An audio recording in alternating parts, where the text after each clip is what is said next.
Okay, guys, they're finally done mowing the lawn outside, so I can actually watch the video.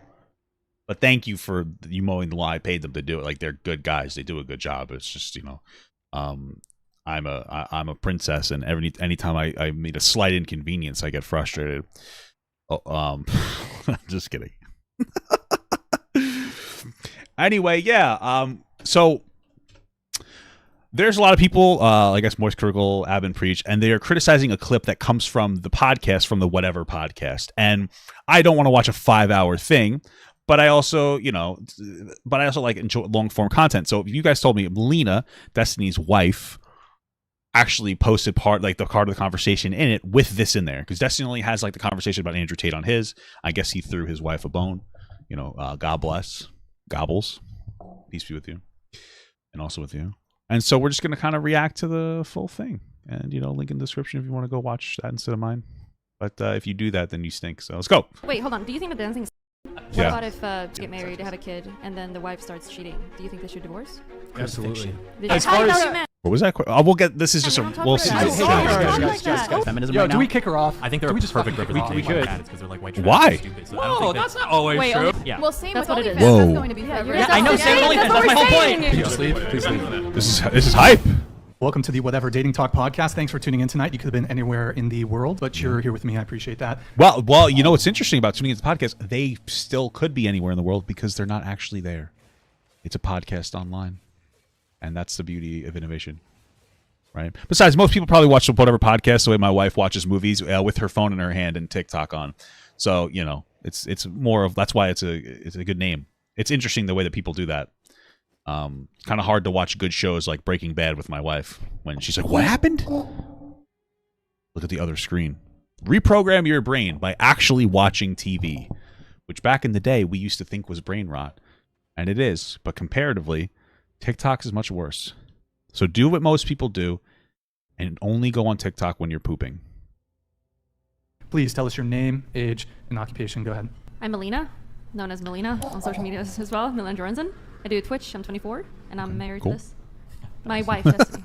Yeah. Your wife, Destiny. This is my wife, Shots Destiny. fired. She's such a beautiful woman. Thank you. Or what's your... I don't know if it's really shots fired. I think it's a little silly, but hey, you know what though? I like Ron Weasley a lot. Favorite Harry Potter character, next to Edward from Twilight.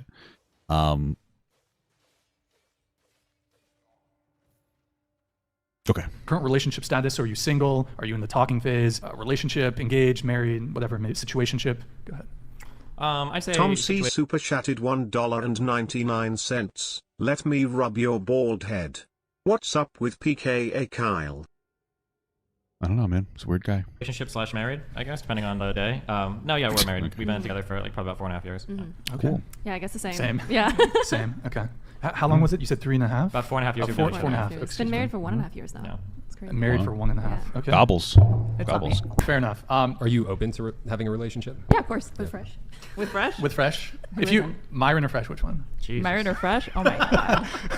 Those are the... I think you'd have to take Fresh because somehow he's better between the two of them. Because like, here's my thing. I think that Fresh talks a big game because he's got his friends there, but when he doesn't have his friends there, he's kind of like, like, you know, he probably cries a little bit. He seems like a very passive person that would let anybody steamroll him. So that's why he has to have another guy around, or else he doesn't know like what feelings is he allowed to have. Meanwhile, Myron, which is Fit, he's just like a bulldozer. Like nothing going on up there, but it's still moving forward, you know? So your only two options. How about you answer first? Who would you go for? Myron or Fresh? Who's just Myron would speaks be you more capable of protecting me, I think. Yeah. I'd be a little frightened, I think. why would you want to be protected? If you wanted to be the protector, though, who would you want to protect? That's the question. Wow. Christ. That's This hard. is really... I'm befuddled. You've stumped me. I don't know. Yeah? That's a tough question. It's hard. It's tough. I would go for Big Mo behind the scenes. Mm-hmm. Good honestly. answer. Good answer. 10 out Dude, of 10. Big Mo. Okay, Big Mo. I don't know if he was there when you were on. I'm not familiar. Who's this? He's I think he's talking about Modell's. Haven't heard that in a while. Pretty good store. I think it went bankrupt. Don't really know. Could Google it. Not going to do it. Also, Dwayne Reed. Used to be a Dwayne Reed by me. Used to have an elevator to go upstairs into the Dwayne Reed for some reason. The ground floor was, I don't even remember. Maybe it was a I don't even know. Let's go. Oh, wrong button. He's the sweetheart of the Fresh and Fit podcast. No. Yeah. Irresistible, I bet. He's big. Peaches Yeah. and cream, Big baby. Mo. He's called Big Mo. He's so called Big I- Mo, so I guess it's not offensive for me to call him big. Sweetheart, great guy, That'd be and then offensive. then maybe Chris after Big Mo. Oh, because I guess he's Okay. big. So just a question about your guys' relationship. So is it from my understanding, it's a polyamorous relationship? Is that right? Yeah, basically. Kind of, yeah. Kind of, yeah. Wait, Is we the don't wig live kind of with, like, a- flippant? We don't have like a Is third. it flippant? The Well, wig? we don't have. Sorry. Wait, what? Is the wig a little flippant when I'm What do you asking mean by serious that? questions? Like a little. Don't Oh, worry I about guess Yeah. it wouldn't necessarily be. It would be like a more of technically an open relationship. Is that where they're getting at? But yeah, more people can go into the relationship. Yeah. Don't It's worry okay. about I've it. gotten used to it now. Yeah. I've Even seen if- you more with It's red. okay. I but used not to do red hair, that, so it's actually but kind of not cool. anymore. Okay, cool. I'll take it off in a bit, but You guys were kind of wishy-washy on that answer. What It's does like, it mean? we're like poly, but we don't like Yeah. live with like a third person or anything like that. What We are like just- the rules of your guys' relationship that you have with each other? Like, what are the rules and boundaries? I think generally we just try to communicate with each other when we see other people. Honesty. Yeah. And that's pretty much it. And that's generally it, yeah. Does anybody have veto Cringe. power over the other? I mean, like in any relationship, anybody does, right? Like if somebody wanted to see somebody and the other person like hated one of your partners, it's probably not good. So Have you Yeah. guys? So have you guys- Melina has like an indefinite veto over you, and you have an indefinite veto over her. You're Yeah. like, Yeah, I mean, it makes sense. You'd be able to express a boundary of like, oh, I don't like this person for a particular reason. You'd obviously side with the main person. I mean, Just of like, course, this to guy's some like a extent, hard right? no. Like if we have like mortal enemies and the other person's trying to like sleep with them, it's probably not going to work out very well. well, yeah, no, That's the I'm most just, healthy thing. I'm not like leading you into any kind of like gotcha moment. I just Sure. genuinely want to know. So Yeah. if she wants to sleep with someone, you're like, no, she has to respect it, and then vice versa for him. Yeah, I mean, Has if you that say actually to like, happened before? Where you had to veto or she yeah, had to sometimes, veto? yeah. There's a lot of like streamer stuff that gets really dramatic sometimes. So Do you feel like explaining the circumstances? I don't think you'd need to. It sounds like it makes sense. There are boundaries because I would imagine most of their friends come from the streaming world or the internet world, which gets so weird, and they probably were like, yeah, don't talk to that person because that could be weird in this. Like Melina probably wanted to fuck Hassan because like who wouldn't? You know what I mean? Bro, leave me alone. Oh wait, we're chasing him down. So yeah. So, but you gotta set that boundary because they're mortal enemies. Like, let's say that someone sleeps with a monogamous person and then they get really obsessed with you. And then it's kind of like, this is really toxic. Like, I want to keep seeing this person, but they're like really shitty towards my partner. So, of course, I would want to like. You don't see the appeal to these podcasts. I don't 100% get it either. I mean, I guess I get the topic because there's a bunch of desperate, like lonely guys that are looking for answers. But also, they're always like 3 to 5 hours, and it's like daily or something. It's kind of crazy to me. But I guess people like podcasts. I mean, they listen to it when you go to work. I listen to it when I work sometimes too, when I'm doing some thumbnails and video editing stuff. Well, mostly just waiting for the videos to process, but when I'm playing games by myself, stuff like that, you know. So That's not fun. It's not fun for me to listen to someone that I'm sleeping with that hates my partner. Oh, or the other I'm way gonna around die too, again. like knowing that he's sleeping with someone Cool. that hates me. Would It's you just even really entertain? disrespectful. Would you even entertain that as a woman? Like, you know, this guy like definitely hates your I husband. usually just sleep with girls. Oh, okay, Yeah. okay. But it could be the same thing with girls too. They want to date me. They just like hate him, but that's okay. Yeah, or with some, you. or like they're monogamous, so they're gonna get really jealous. They don't understand the open mindset. Like they don't like. It's just gonna be that. basically, mindset. like sometimes people see our arrangement and it seems like a fun thing to do. It's kind of similar to Friends with Benefits, where people think it's a fun thing to do, Yeah. but then when they try it, they get really emotionally attached, and then because we're already in a relationship, it gets really weird. Yeah. So, Has it been difficult maintaining this dynamic?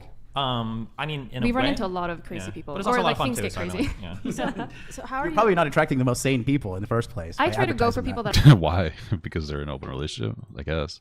are open or like that are poly now, because it makes things a lot easier, so we can just avoid like the jealousy, because I don't even think it's really That makes fair sense. to like Yeah. I almost feel like when someone agrees to sleeping with any of us and they're thinking it's a fun thing, usually we're like a lot cooler, you know, and they don't really realize until later on, and then they get really obsessed or they feel really, really bad. So I usually feel really bad You don't want to be catching those feels, you know. for them later on as well, so I don't think it's really fair either to do that. How long into your guys' relationship did you start this dynamic? right at the very beginning. Right at the very beginning? Yeah. So you guys were like right off the bat, like, yo, let's do it this way. This Well, yeah, I thought that like that was kind of what Destiny was into at the time, or whatever. Or maybe it's because she's from another country, or like Sweden or something, and she was also kind of into that. I guess that they have a different relationship with sex over there, or something. Whatever. is the only relationship I've ever done. Whose with idea people. was the whole Oh, open really? relationship? It was her only relationship. That's interesting. Okay. Yours, Destiny? Basically, yeah. Like after my last relationship, I didn't actually ever think I would date again because Did you fucking manipulate this girl? Did you groom her, Destiny, into being an open poly relationship? Oh my god. sleeping around is fun and shit. Yeah. So the idea of like being locked down to one person is not fun. And I started talking to her, and she was cool. And she's like, "Oh, well, I do open relationships." I'm like, "Oh shit, this is like perfect." So And that was the why only did you relationship decide to I've get done. married then? And what does that because mean she lives to you? in Sweden and I live in the United States, and the only way she can spend any considerable amount of time with me is to be married. So it was just a green card, just that. Kind of, yeah. Is there- But I mean, like, we love each other too. During the pandemic, it was crazy for everybody Yeah. visa-wise. So, but then We'll probably also- do like, I imagine we'll do like an official ceremony at some point. We just have to like get the logistics set up and everything. I think we've been together for long enough to like, oh, we're like married, we love each other. So I'm not familiar with all of the regulations or whatever, but isn't there a timeline that if you reach like 5 years of marriage from a green card marriage, you can get divorced and the person who is from another country can keep their green card? And I at think that point, that- do you think that you'll divorce and then stay together? That's a I mean, this I guess is part of the podcast, but like, what a weird intrusive question. But I guess it's just like a weird question. I don't know. That feels. I guess that's what it's about. They're having a conversation about it, but like weird. I don't know. So I don't think we'd ever divorce, but the technically, don't take legal advice from me. But I think if you're in the United States on a visa and you're in the process of getting the green card, you can break up already and still follow through in your green card process. I've had a few friends who've done that. Yeah, you don't even have to go through the marriage. Melina's like, I know. I do know. It's not true, Destiny, but I'm not going to correct you because I don't want people to think that I'm just with you for the green card. I doubt that she is. It's just funny. Technically, so yeah. And you come from a family where this is practiced, right, Melina? I think my parents did do like swinger stuff and like open things, like non-monogamous things together. I don't know Were you aware if of they. that at the time? Not at the time, like when I was a Maybe it's biological. Who knows? You know what I mean? Who knows? kid or anything. But like later on when I was talking to my mom when I was older, and I was like, "Oh, open relationship makes a lot more sense to me." She's like, "Oh yeah, I did that too." So it's like, okay. Are your parents still together? With your father. Okay. Destiny, you. Oh wait, what did she say? So it's like, okay. Are your parents still together? No. Okay. Interesting. It sounds like they're trying to get at something, but maybe okay. Destiny, didn't you come from like a Bible Belt background or no? Like, Yeah, very, you did, very, right? very conservative. Bible Belt. Yeah, Do you feel like Nebraska. that's catalyzed your political evolution? I mean, I'm not related to that at all anymore, but it would be stupid to say that my upbringing didn't influence my political stuff, but I'm sure it has. It's hard to know how it manifests exactly, but yeah, I was writing articles for my school newspaper supporting like Bush and the Iraq War when I was in high school. So. Bush. Wow, so you're on the other spectrum from where you are now. My mom is Cuban, so He's Cuban on the people spectrum, in yeah. general are very, In very, general. very conservative. Were you ever Especially- socially conservative at the time? Yeah, very much. Like hated, Yeah, of course you would. What? not hated gay people, but very much against like LGBT stuff and all that. When did that change? Through high school, I became an atheist, and then as I started to get more, once I started streaming, when I turned like I think 21, 22, once I started to make more money, my political views started to shift quite a bit. Interesting. Very interesting. Is it because of the money, You're getting Destiny? interrogated right now. I've answered all these questions. This many guy's like a times, so super you're good, fucking yeah. streamer. This is This usually is the not his question first rodeo. Yeah, This- knock me out. what's Whatever the you largest? wanted. What's the largest stream you've been on? How many live viewers? I think it was when I was covering the Miskiff shit. Yeah. I think I like It was like 60, 70,000. 70K. Yeah. Yeah, Jeez, on 80K, your stuff stream? Like that. Yeah, Yeah, it was on some YouTube. stuff. Yeah. That's pretty lit. It's pretty lit. I might have missed this while I was adjusting my hair, but I had. Oh, you combed it for us, cute. Yeah, I got to be presentable. Oh, did he? I actually thought that he had red hair, but I guess it was just like a way to just mocking Destiny or something. Okay. So you guys are in a Incredible. polyamorous relationship. So, and I apologize if I missed this. Do you guys both sleep with other people? That's Yeah. So in what way are Wait, how did you miss that? That was like the first 5 minutes of the conversation. What? you not a cuck? I heard that you got mad at me for calling you a cuck. Well, I got mad at you for calling me a cuck because you didn't know anything about me and you were radiating more pick me energy than I've ever seen in a girl in my entire life. So Yeah. Oh, damn. Isn't a cuck somebody who watches somebody, though? She's about to get triggered. I can already tell. That's really funny. But how are you not a cuck is what I asked. You know what What a is cuck it? is? Yeah, what is a cuck to you, I guess? You know, someone like Nico, someone who sits in a chair, someone who watches. No, So wait, wait, wait, wait, Someone wait, who wait. watches their woman get fucked by another man. Yeah, and I don't is sit and watch okay my with woman it. get fucked by another Yeah. man. Someone who No. allows. Well, last time I watched my wife pay taxes, I watched her get fucked by another man. You know what I mean, guys? Get rid of taxes. No, I'm just kidding. But, okay. Allows that. Well, someone who allows it is just somebody in an open relationship. Well, not for nothing, but like, what is wrong with being a cuck? I could personally never do it. I could never do it. I just couldn't do it. I have too much of an ego. So I couldn't do that. But like, if you're down with it, you know what I mean? It's like, I would never drink regular Coke either, but it's okay because I'm diabetic. But the point is that to each your own. If you're enjoying watching your wife get schmizzlered, like, who cares? That's what I got. God bless. That's what I say. Who cares? And how do you expect that to last for the next 5 years? I mean, it's lasted for 4 years, which I think is longer than any relationship you've been in, right? Yeah. I'm sorry. Why is she so antagonistic about her questions? Like, these questions are like fine. Like, if you ask, like, do you think that there's longevity to this? Because like, I don't get it. I think that's a great question. But she's like, oh, how do you expect it to last, idiot? It's like, yeah, you're kind of a little kid though, right? So you don't really. I think I'm probably doing okay. That's fine. She's also young. I'm 20. What? I'm 20. Okay, and I'm 34. And I don't have someone looking for a green card. That's fine. She's already got her green card. She's free to leave if she wants. Do you guys feel like you're going to be together into old age? Like, do you want to stay together I had the forever? same course. question. Yeah. See, that's a nicer question, because I get the skepticism, but I Yeah. can't be rude about Yeah. it. Kids? And Yeah. Yeah. I think let's so. just clear Wait, something up do you too. Hold on, think- one more New thing. kids. Nico's not a cuck. He did it one time, and he said it was not for him. So you Yeah. gotta drop that. Yeah. Okay, good to know. Do you think He didn't even truly. Also, to be fair, he didn't do the cuck thing. He went to a swingers party. He wasn't into the swinger stuff. Yeah. It's weird because like You know there why is, he like a did whole it? like sexual fetish you can explore related to cuckoldry. Which, by the way, if people are into cucking, that's knock yourself out. That's cool. Do you know Some why women he do did cuck it, queen- Destiny? What? Do you know why he did it? If I had to guess, it's because he heavily models himself after men that he respects, and Patrice O'Neal talked about it. Bingo. That's my Yeah, guess. yeah. It was a picture. No, he watched Patrice. Papa got confirmed. Wait, so I was right the whole time, by the way. This confirms everything I thought about Sneeko, by the way. Hold on. If I had to guess, it's because he heavily models himself after men that he respects, and Patrice O'Neal talked about it. That's my. What did I say? What have I been saying? And listen, maybe that's a nicer way of putting it.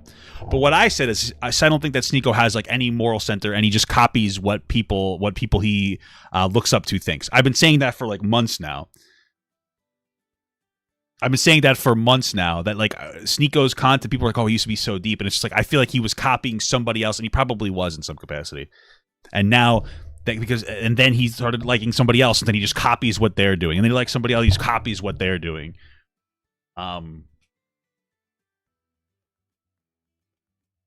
know, I could still be wrong, but that kind of strengthens it. I mean, we all look up to people, but I mean, he used to criticize Andrew Tate, and then like boom, all of a sudden, Andrew Tate clone.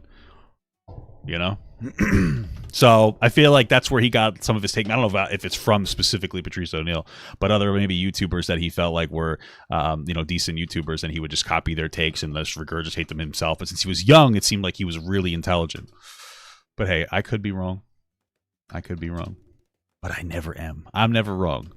I just make oopsies sometimes. Yeah. It was he watched Patrice O'Neal doing it. Yeah, He's but a he kid. didn't go to the party thinking like, I want to watch my girlfriend get fucked and jerk off in the corner. Like he went to swing and then he wasn't into it and he left. Yeah. No, the reality was the I think he stepped out. He felt guilty, so he like gave her a free pass, and then he did it one time. He's like, this is terrible. I never want to experience this again, and that's it. So that was years ago. So it's not a cuck in that case because the cuck likes it. Yeah. And he continues down the path of cuckoldry, which he does not. Sneeko's I had totally a question. There was a clip of you two that went kind of viral on Twitter a few days ago where you started like ballroom dancing with some guy in the background of the stream. Right? What was the situation there, and who was that guy?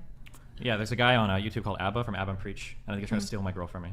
Is he? No, real? So he dances. She's You got like a looked background. pretty devastated. Hold on. Wait, I did not look devastated. When you guys are watching, no, I don't. When you guys are watching just your clips, resting face, though. No. When you guys are watching clips, there's three responses I can have. I can either like laugh about it, in which case you'll be like, oh my god, he's coping, or I can just sit there and just watch because I'm just watching my chat and stream and be like, oh my god, he's secretly terrorized, or I can be like, oh no, guys, like don't, and like joke and be like, oh my god, he's like secretly coping. Like there's literally no response I can have because you're projecting like all of your insecurities on the situation. So are you seeing that guy? Like, no, he's Abba and Preach from the YouTube. Wait, do you think that? Wait, hold on. Do you think that dancing is fucking? Because in that case, there's a lot of. I would say that dancing can be a little intimate. I don't really know what the dance is, and I don't really care. But I mean, I guess it could be. There's a lot of children out there dancing. Maybe you should do something about it. You know. Whoa, true. Oh, yeah, careful. Well, honestly, I'm 100% down for the plot of Footloose. By the way, just stop kids from dancing. I agree. Let's get rid of that. Huh? I'm down for it. I'm down with that. Stop children from dancing. I was just saying the reaction to the clip was obviously. Yeah, I know, very but I don't strong, understand why people are having a big reaction to. I think they were also that Destiny looked. Listen, in his defense, that is true. Sneeko did say that people should try it. He was coping a little bit. Sneeko was like, people should try this a while back. That is true. That is true. He did say that. Playing Hello Darkness, My Old Friend, and like zooming in on his face to like show like maybe despair or something. Yeah, find something that wasn't there. Yes, but it feels really, because it just feels really ridiculous, right? Because I've done like I did like 12 years of ballroom dancing when I was younger. So I'm like I was competing in that sport. So if I meet someone that does some sort of dancing that is with a partner, I can like dance with them really well, and that's like what's the fun out of it, right? I think she's saying like in a traditional sense of things, it looks bad on him, but you guys don't have a traditional relationship. Fuck other people though. What the fuck? No, I know. I'm just saying. No, that's what I'm saying. It's true. At my wedding, my wife danced with her dad, and I was like, oh my god. I got so turned on because obviously this dancing is sex. So I was like, oh my god. I'm just kidding. Her dad's dead. Sorry. Rest in peace. Kind of wish my dad was though too, you know. But hey.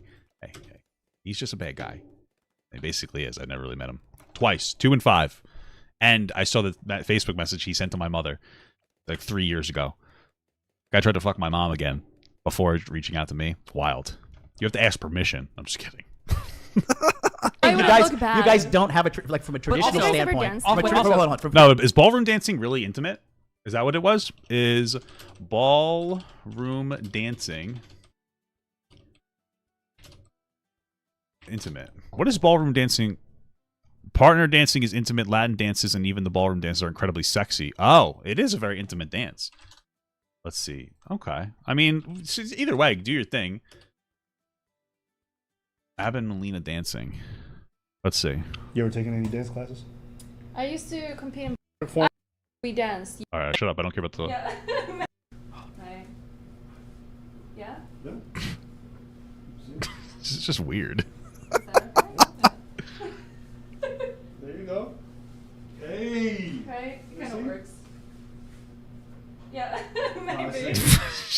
It's funny. It's just like silly. It's not even like if the dance fundamentally is a bit intimate, it doesn't look like it here. It looks like two Sesame Street characters. Like it looks literally ABBA looks like a fucking like a puppet of like Grover dancing with a person. That's what's happening. Damn, ABBA's a little fat. Jesus, dude, come on, man. You can't. I'm just kidding. Let's go. Traditional standpoint, it looks bad, but you guys are not traditional. I guess. think Who that's what you're cares? saying. It looks bad, but Wait, not is it taking in it a back. Hold on, wait. tradition, Even in a it's not traditional bad. It's not aspect, bad like in you a can go to tradition. weddings. Like sometimes Well, other it was people in your dance with other house, people. though, Yeah. you know. Have you guys ever danced? Like it's not like they're like I know you're grinding. not like at a ballroom. I'm not Yeah, okay with. If I marry my wife, I'm not okay with her dancing with. And that's anyone. great. Hey, if I married my wife, guys, she's not a wife till you marry her, sir. Insecurities are yours to deal with, but It's I'm not saying, insecurity. No, That's that's not not insecurity. respect. Time out. I think it is insecurity, and honestly, I'm totally fine with insecurity. By the way, I would never let my wife dance with another man. I don't even care, except for her brother or something, or one of her gay friends.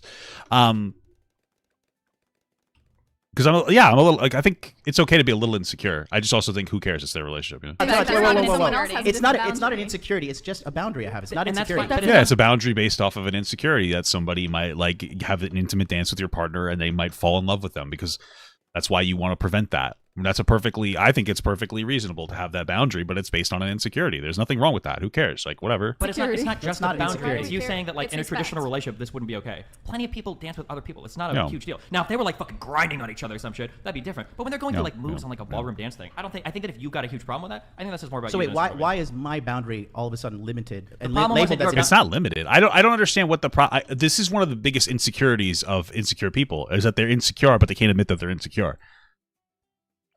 It's okay to be insecure. Like I don't understand. It's okay to be like, yeah, I wouldn't really want my wife or girlfriend to date another guy, to dance with another guy. Why is that wrong? Like, why can't you be like, yeah, maybe it's a little insecure. Who cares? I don't give a shit. Who cares? Why is it a big deal that somebody's being a little insecure? Who cares? Security. The problem Grow wasn't up. your boundary. The problem was you said, well, in a traditional relationship, you made it sound like it was a boundary that everybody should have. No, if no, you no, would no, say no. just me personally, I'd be like, okay, sure, I that's did say fine. just me personally. I say the You way said- you she's said in a traditional the way they're perceiving you. But and then I built on it saying me personally, I'm not okay with that. Sure. And Hold for on, you personally, hold that's on, fine. Billy, you wanted to go? I can change the subject a little bit if you want to. No, we're It's fighting. the same. It's the No, no, same. no. subject. Why are we changing it? We're having a good fight right now. We're fighting. Don't I thought you wanted to come in on something No, I related wanted to to this. come in on the relationship about children. What? She's going to ask, how can you guys do an open relationship and have children at the same time? And then we're going to No, answer. I- We'd probably close the relationship if that happens, but yeah, go for it. That was my question. Yeah, I What know. do you plan on doing when you have children? No, we would probably. Sorry, who's asking the question again? I gotta see. Is it? And then we're going to No, answer. We'd probably close the relationship if that happens, but yeah, go for it. That was my question. Yeah, What no. do you plan Oh, on it's doing just when you have random, bro. children? No, we would probably not be fucking around as much because you wouldn't even have the time for it. I Do you would make imagine. eye contact when you speak or no? I'm over here. Well, kind of, yeah, but I can't really see it. I don't want to block the camera because What is up with these people being condescending? I don't understand. Typical woman moment there. Why is she being so rude? Do we make eye contact? I feel like Destiny's probably just playing to like where they're on a podcast and there's like 80 people, so you just kind of like look ahead, I guess. Why are they being so rude? Well, it's actually better if he just kind of maintains more of a straight. my bad. Yeah. I do have a question. He's probably just been on like so many of these panels. He knows the deal. Why are they being so rude? They're being a little bit extra, guys. Damn. For both of you guys. No. Out of curiosity, how many men beyond Destiny? Flan Life, thank you for the Is this cultural appropriation, guys? Just a question. Was that cultural appropriation? Is this cultural appropriation?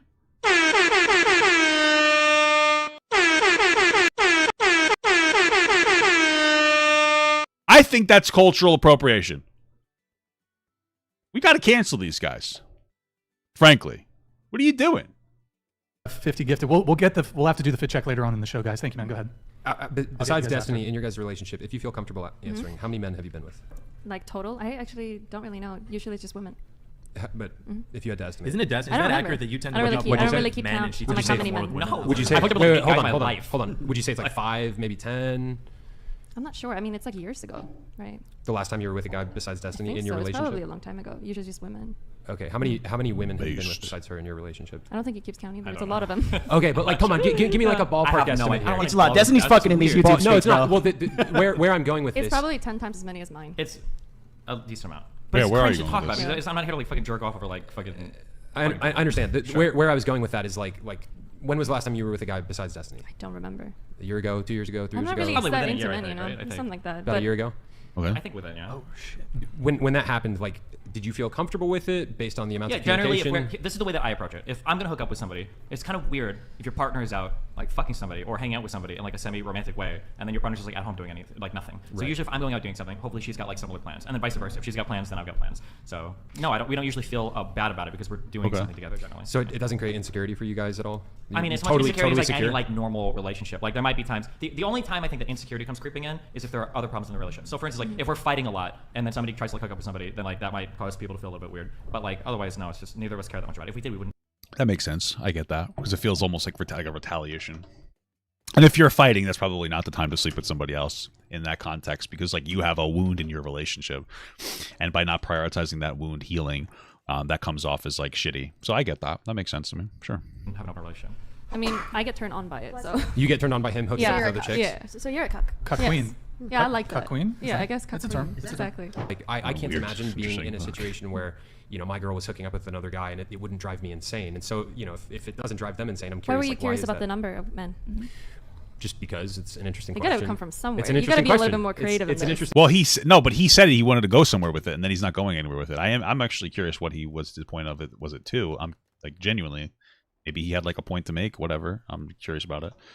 Interesting question, you know. You're a smart guy. You can be a little bit more 15, creative about There's it. 15,000 people watching, and I'm sure a lot of them would be curious. So it's for the content. It's a juicy Of course question. That's what it is. It's a juicy not like question, I'm exactly. genuinely curious. It's like you're not trying to Well, bring it's a like an con. unusual There's an relationship element of dynamic. curiosity, and there's also an element where I'm trying to make an interesting show for all the people that are watching. I feel like just because they're in an open relationship, maybe that doesn't mean they should be subjected to like particularly Subjected? They invasive voluntarily came on this questions. True, but that does seem to be the point of the show, like Casper's saying here. But she looks very nice, by the way. I was sorry. I was a little rude to me. Like this individual here. So it is kind of the point of the show. I was making that point before. It does still seem like weird. It's like a lot of very intrusive questions. No, No, like if it's somebody not gonna be volunteers dynamic. that they're in a monogamous Why relationship. are you speaking on behalf of Destiny? I don't. Yeah. If Are he you a has an lawyer? issue, if he has an Yeah. issue with the Are you degree of Destiny's questions lawyer? we're asking him, No, then- I'm curious myself. Like I didn't expect that half the panel already would be just about their relationship. Well, it's Is that the friend that Feral's the friend? Aaron, interesting. it's Can we such- talk it's about such you a then? unique. Aaron, What- hold on. Yeah, let's talk Aaron, about it. it's Since you such- refused. It's such Since you such a- refused. Question in the statement: did you grow up with your biological father who was married to your biological mother? No such thing in independent females. Either your father, husband, pastor, or the state is in charge. Numbers chapters 30. L feminism. Jesus Christ. Bro, what the fuck was that? They cut to the hell of a question. Hold on. Did you grow up? Unique. Aaron, What- hold on. or- Yeah, let's talk Aaron, about it. it's Since you such a- refused. It's such a- Since you it's such a- refused. Question in the statement: did you grow up with your biological father who was married to your biological mother? No such thing in independent females. Either your father, husband, pastor, or the state is in charge. Numbers chapters 30. L feminism. Well, that's just a silly thing. It's just a weird thing to say. So, first of all, like the person who gets custody of the kid is the one that pays child support. So it doesn't matter if it's a man or a woman, you're going to get child support. Second of all, women don't just get free money if they don't have a kid. Free money. It's fucking expensive to have a kid. I think my mother used to get $300 a month in child support. And my father made a lot of money, and she had so much pride she wouldn't sue for more.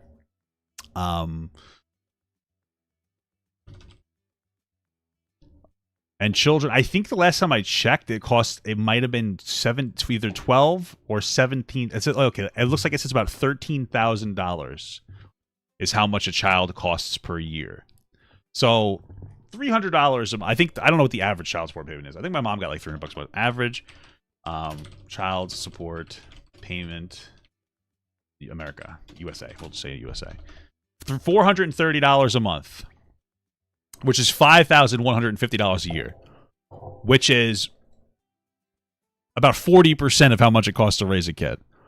Maybe that. So, considering that is usually the mother she gets child support, but she has to raise the kid. So she's paying 60% of the cost of the kid. She has to be there for the kid and raise the kid. So she has the majority of the stress for the child. To say, like, it's just a silly thing to say. It was just gibberish, like, I've never fucked a woman before. Comment. It's really bizarre. Okay. I guess show of hands, who here grew up with their mother and father? Intact Biological mother and father. Biological mother and father? Not okay. me. All right, we have a would be interesting to hear Virgin Mary debate. Farha, that's your friend? Yeah. Farha? Mia Khalifa from a couple shows ago. Both very smart and logical, but completely opposite perspectives. It seems. I think we're gonna have her back, so that could be cool to get arranged. Quick question. These guys do seem to be generally respectful, more so. Well, I guess are they respectful of women when there's no man there? Because that's one of the problems with these like podcasts is that they'll be like really disrespectful to women if they're alone. You know what I mean? Like weird shit. You know.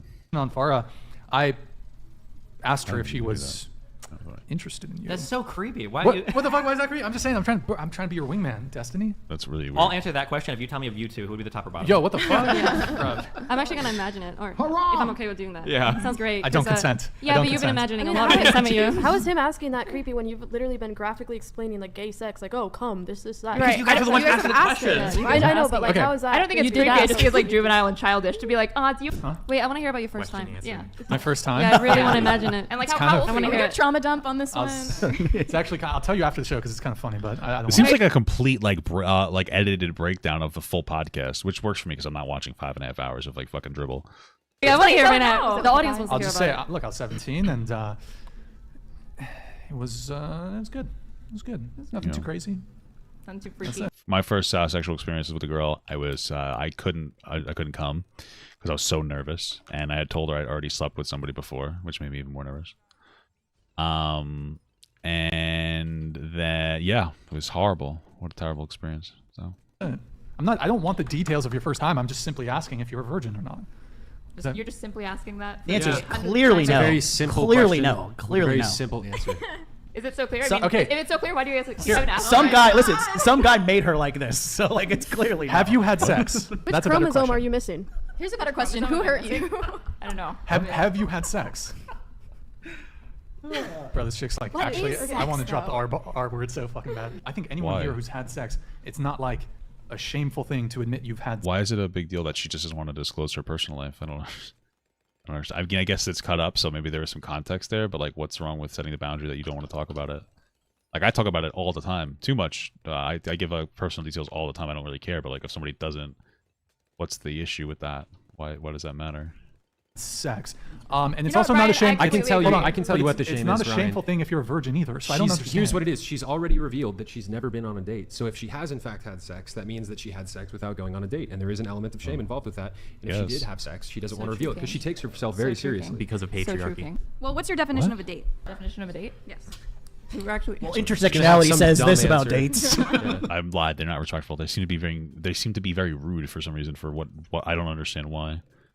I guess maybe there's context missing, but I think so. We don't give Brian an answer, so we're just gonna skip that question. Bro, just like answer the question. Everybody in the chat. Everybody in the chat is saying that you're a plant. Do you have a degree? Chat, do you guys think that she's a plant, or do you guys think that she's just like this all the time? No, she's definitely does. there we go, guys. We just got silly baby. We just got silly babiness. We turn into little silly poopy babies that can't handle a fucking boundary. Is a walk in the park a date? But it's like it's symptoms of being ready for it. Yeah, I can tell. It's like so weird. Like you're on a dating podcast. Like you're 24. You're You're feminist. 24.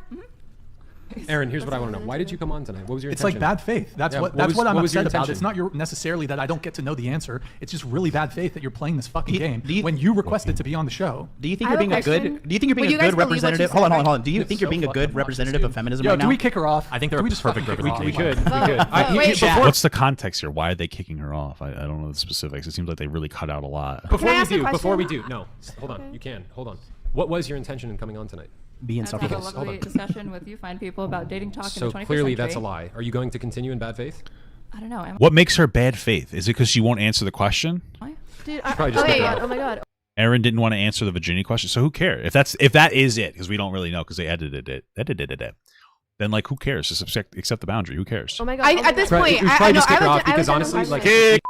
You had the opportunity. just don't You talk had the to us. opportunity. Why are you so So mad? kindly, I'm asking you to leave. Yeah. Why? I have a question for Play the Steven. sound effect. There's no. You gotta go. Hold on. Steven, would you Aaron, let you her should in your go. polycule? Aaron, you should go. I'm not answering your question. Yeah, you Can should you go. just leave? Please leave. Can Thank you you. leave? I don't know if your friend wants to come with you, but I will leave you guys to ask the very important questions about Stephen and Melina's relationship and diving more Thank into you. That's that. lovely. Thank you can so leave. much. See you next week. Bye bye. We love you. And then hold frame. Which It seems like that was. I mean, that's from what people in the chat are telling me. That seems like the only thing that triggered them was because she wasn't answering the question of if she's a virgin or not, and I guess that triggered them, and they weren't able to move on from that point. Erin didn't answer any question. It's not just a virginity thing. It was super obnoxious. Okay. You know, we're just not going to comment on that. She kept trying to engage in conversations about everyone's life, but when it came to her, she had nothing to say. Okay. We're going to stay neutral on this one, guys. We're going to stay neutral. All right. She was playing around every question. Okay. Oh, wow. Okay. Never mind. A lot of people are pushing back against what I just said. Okay. She was playing around every question because they are so dumb and bring everybody on. Oh, is that what it is? All right. They copied everything right down to the soundboard. Yeah, true. Okay, let's keep going. Which is basically a guy needs to understand the concept of boundaries, because I think a lot of men and women don't have an idea of the concept of boundaries. I found out about the concept of boundaries when I was 35. I'm 37 now. Wow. And I wish I could understand what boundaries were. And then it took you that long. Like, I understand struggling with some boundaries, but like you just fundamentally struggled with the concept of boundaries for that long. That seems almost unreal. Unreal Tournament 2, you know? That's weird. More importantly, the enforcement of those boundaries as well. So that's what I tell guys to focus on the core four. Make money, make muscles, learn game, hold frame, money, muscles, game, frame. That's my prescription. I don't know if you disagree with it, but that's my solution that I run for this, because I have a lot of guys too. I have people within the Masculine Empowerment Network that teach these guys how to code, teach these guys how to get jobs in cybersecurity, cool idea. Teach them about, like, you know, there are viable options in the trades. Like, for example, power lineman. Like, within 10 years, like, America's going to be really fucking shit out of luck when it comes to power linemen. Now, these jobs can get you $200,000 power alignment? Power linemen. These are the guys who climb power linemen. Power linemen, the dudes taking care of the power lines. Gotcha. Exactly, you know. Oh yeah, just fundamentally speaking, really good jobs to engage in that'll pay really well are going to be technology jobs as well as trade jobs and things like that. If it's a job that's not meticulous, or excuse me, not meticulous, if it's a job that isn't like a menial, if it's not repetitive, we'll say, then it's a good job to do. Because like even like HVAC is not super repetitive. You know, there's different units, and then they're in different areas. There's just a lot to them where you can't automate it. Where like you can automate like a burger flipper, because you know there's burgers and then there's flippers. You know, because we have dolphins. So that's just general advice there. These jobs can get you to 200,000 with under 5 years. You know what I mean? Because this whole influencer bullshit, like I'm a creator, I'm this, I'm a fucking crypto millionaire. I'm a crypto millionaire. People will say shit like the West is falling and like every kid wants to be a YouTuber, and you're like, don't be a YouTuber, be a dropshipper. Yeah, exactly. So like, do you like from one of the? I know it's a very TLDR prescription I give you, but you know that's my perspective on this. Yeah, sure. So like I would agree with the 4, but what we're probably going to fight is like what you mean by 3 and 4. Like learn game, hold frame are going to be the things we disagree. So like for instance, when you talk about like the importance of boundaries, I would argue, and I don't want to go back and forth too much because I know you want to say something. I would argue that like a boundary that I would consider to be very strange is like the big push in some of these spaces for like one-sided open relationships. Yeah. That seems like something that is like I don't think I would ever advocate for my audience to try to pursue something. But you do realize there are women that are okay with that. I mean, there are men that are okay getting fucked in the ass, but we wouldn't say that like everybody should be homosexual, right? Well, I mean, I'm just saying about. I think that I don't even know if that's comparable, but it was funny. It made me laugh. I think that the point here is that since it's a one-sided boundary, that it could lead to issues, which I can generally agree with. That it's like a one-sided thing. I totally get that. When I was poly, like I wanted to sleep around, so my wife didn't really want to, and then we had the conversation about it to close it because, like, I don't know, it's been going really well, frankly. It's actually been fantastic for me getting my shit together, feeling like a better person. But it makes sense, you know. You want to display that. Yeah, it just makes sense. It makes sense. You know? Boundary's a boundary. A boundary's a boundary. And I'm just saying that. Depends on if you've had an enema. I don't think those sort of relationships are going to be successful in most cases. What is not? I don't think those sort of relationships is going to be successful in those. But cases, I mean, it's going to have a higher success relationship than being in an open relationship, because open relationships, Why? especially when the woman is out there sleeping around, have a 92% failure rate. Yeah, but what is the failure rate for one-ended open relationships? Is that real? I don't know. Yeah, probably really. I don't know, but I will say men have been doing that a lot since the beginning of maybe time. Maybe they should be ashamed of it at least. What? Wait, what it's a one-sided open relationship. Maybe it should be like something considered shameful and not something that's promoted. Yeah, I just my biggest issue. Couples that engage in swinging, one form of open relationships, have a divorce rate of just 2.8%. Wait, what? Hold on, I wasn't even looking for this, but now apparently is open marriage a 92% for success rate. It said that less than 1% of couples are in open marriages. 20% of couples have experimented with consensual non-monogamy, but open marriage has a 92% failure rate. Interesting. Well, here's the problem with the statistic that open marriages have a high, because I'm assuming they're referencing that, is to me, the only time that you will, I think that a lot of times, if you go to a couples counselor, they will recommend sometimes, based on your situation, to do an open marriage. And so I feel like a lot of the reason why people might do open marriages is to try to like almost rekindle that. I could be wrong about that. And so to me, I would say maybe most of the people who are doing an open marriage they're not doing it because they necessarily want to, if that makes sense. They're doing it as like a last resort to see if it'll fix whatever other problems they might be having. I could be wrong, but I feel like that's at least a factor in some of like open marriages. Some people might just be like, oh, the love is gone, but like, let's try to rekindle it. Maybe if we go out and date or something. It's interesting because apparently couples who swing have a very low divorce rate. So, okay. What's the update to the bike lady situation? What's the video I should look at? And this is maybe my feminist coming out, is I think a big issue today is asymmetry in relationships. Pushing Makes for you feel asymmetry. trapped if you're a woman. Yeah, if you can't do things like let's say that you say I'm not okay with an open relationship on just your side, and I say okay, but in that case I'm gonna dump you, and she doesn't have a job, she doesn't have like any stability, and she just feels like she needs to, like, extreme. I don't think I feel like this is a lot people are of not going to cases. get in a relationship like and then kind of disclose that later after they're married, and she's fully dependent on the guy. She's quit her job. It seems It's got to to bring that point. things. Well, also to bring things around though, that's one of the issues is what Pate kind of did, right? Is I love you, come to Romania, we're gonna get married, we're gonna be a couple, we're gonna do things, and then I know you want to comment on it, but I'm saying that was kind of I'm not a big fan of telling a woman to move to another country and quit her job and be fully dependent on me in a manipulative standpoint. I don't know. Yeah, what about like 40 women? Right? How many women until it becomes an actual bad thing that you say that is actually sex trafficking?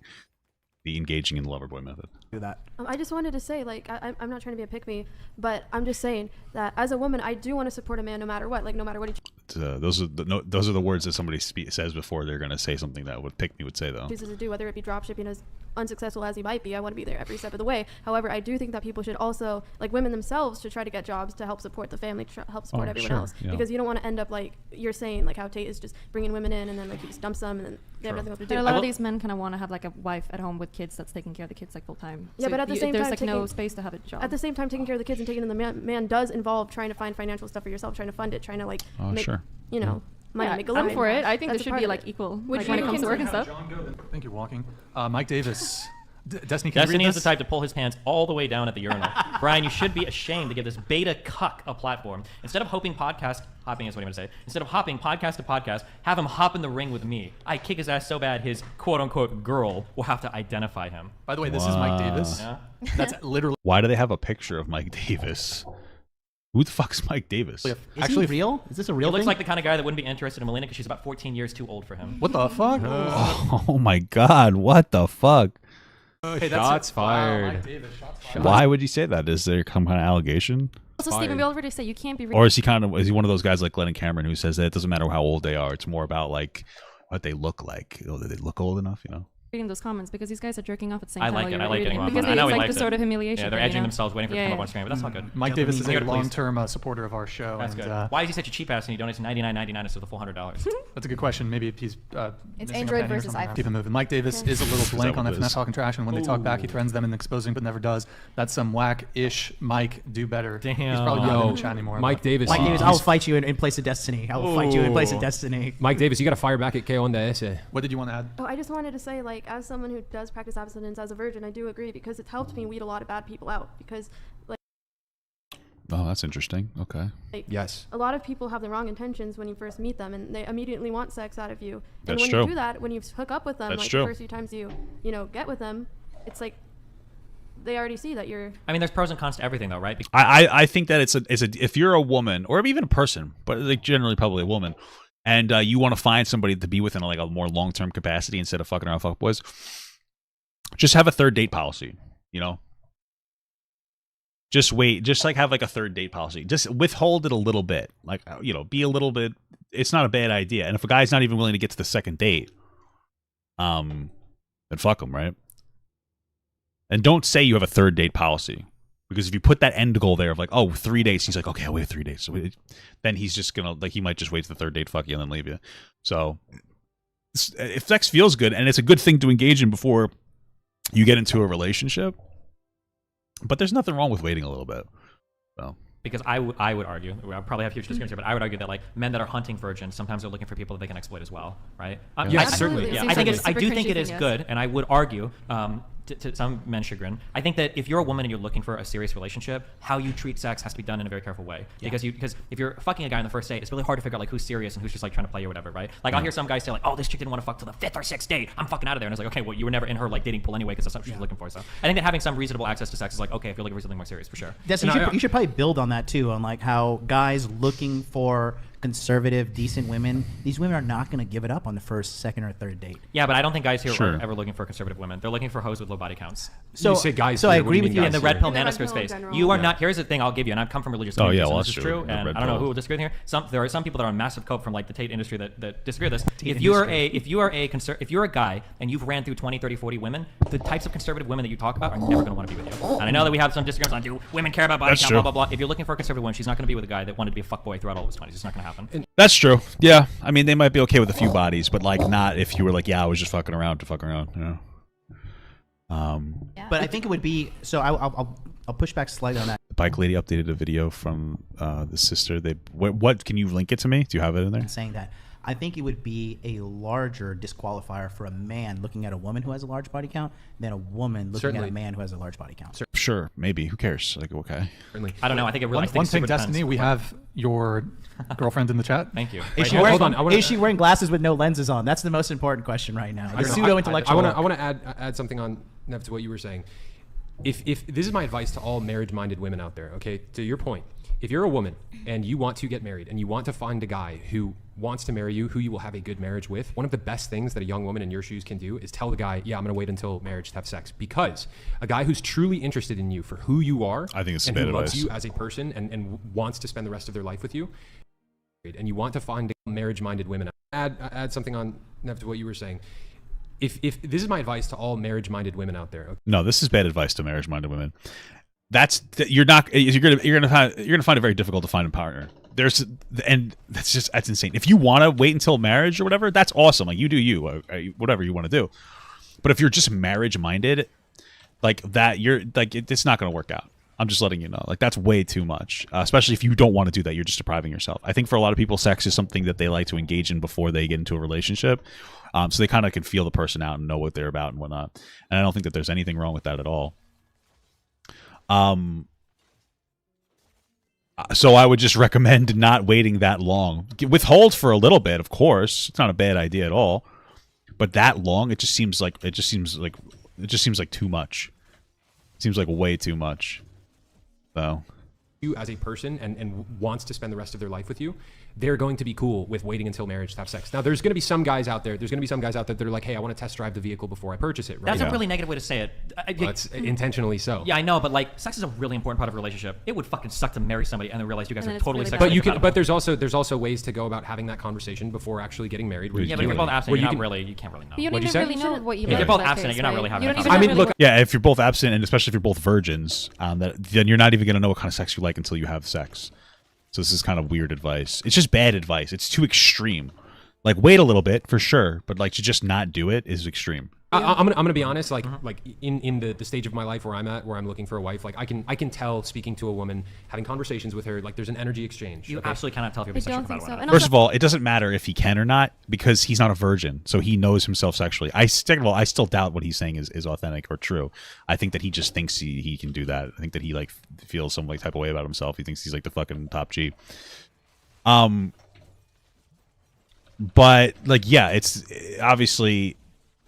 You need either way, even if you accept what he's saying on face value, you don't know yourself if you're like a virgin that's being abstinent. So yes, I can. There's an energy exchange. Okay, maybe if your standards for good sex are really low. Come on, no, you've never met a girl. Oh wait, hold on. Destiny. Yes, it comes down to chemistry. Honestly, it comes down to chemistry. I've had girlfriends in the past where like I could tell based on the energy exchange that we were going to have a good sexual relationship, and I was 100% correct when it happened. Maybe you're just lame in bed. I don't know, but either way, this isn't good advice to somebody engaging in abstinence.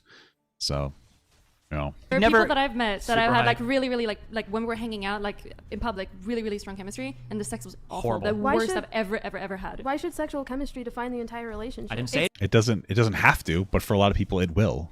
So that's why people feel that way.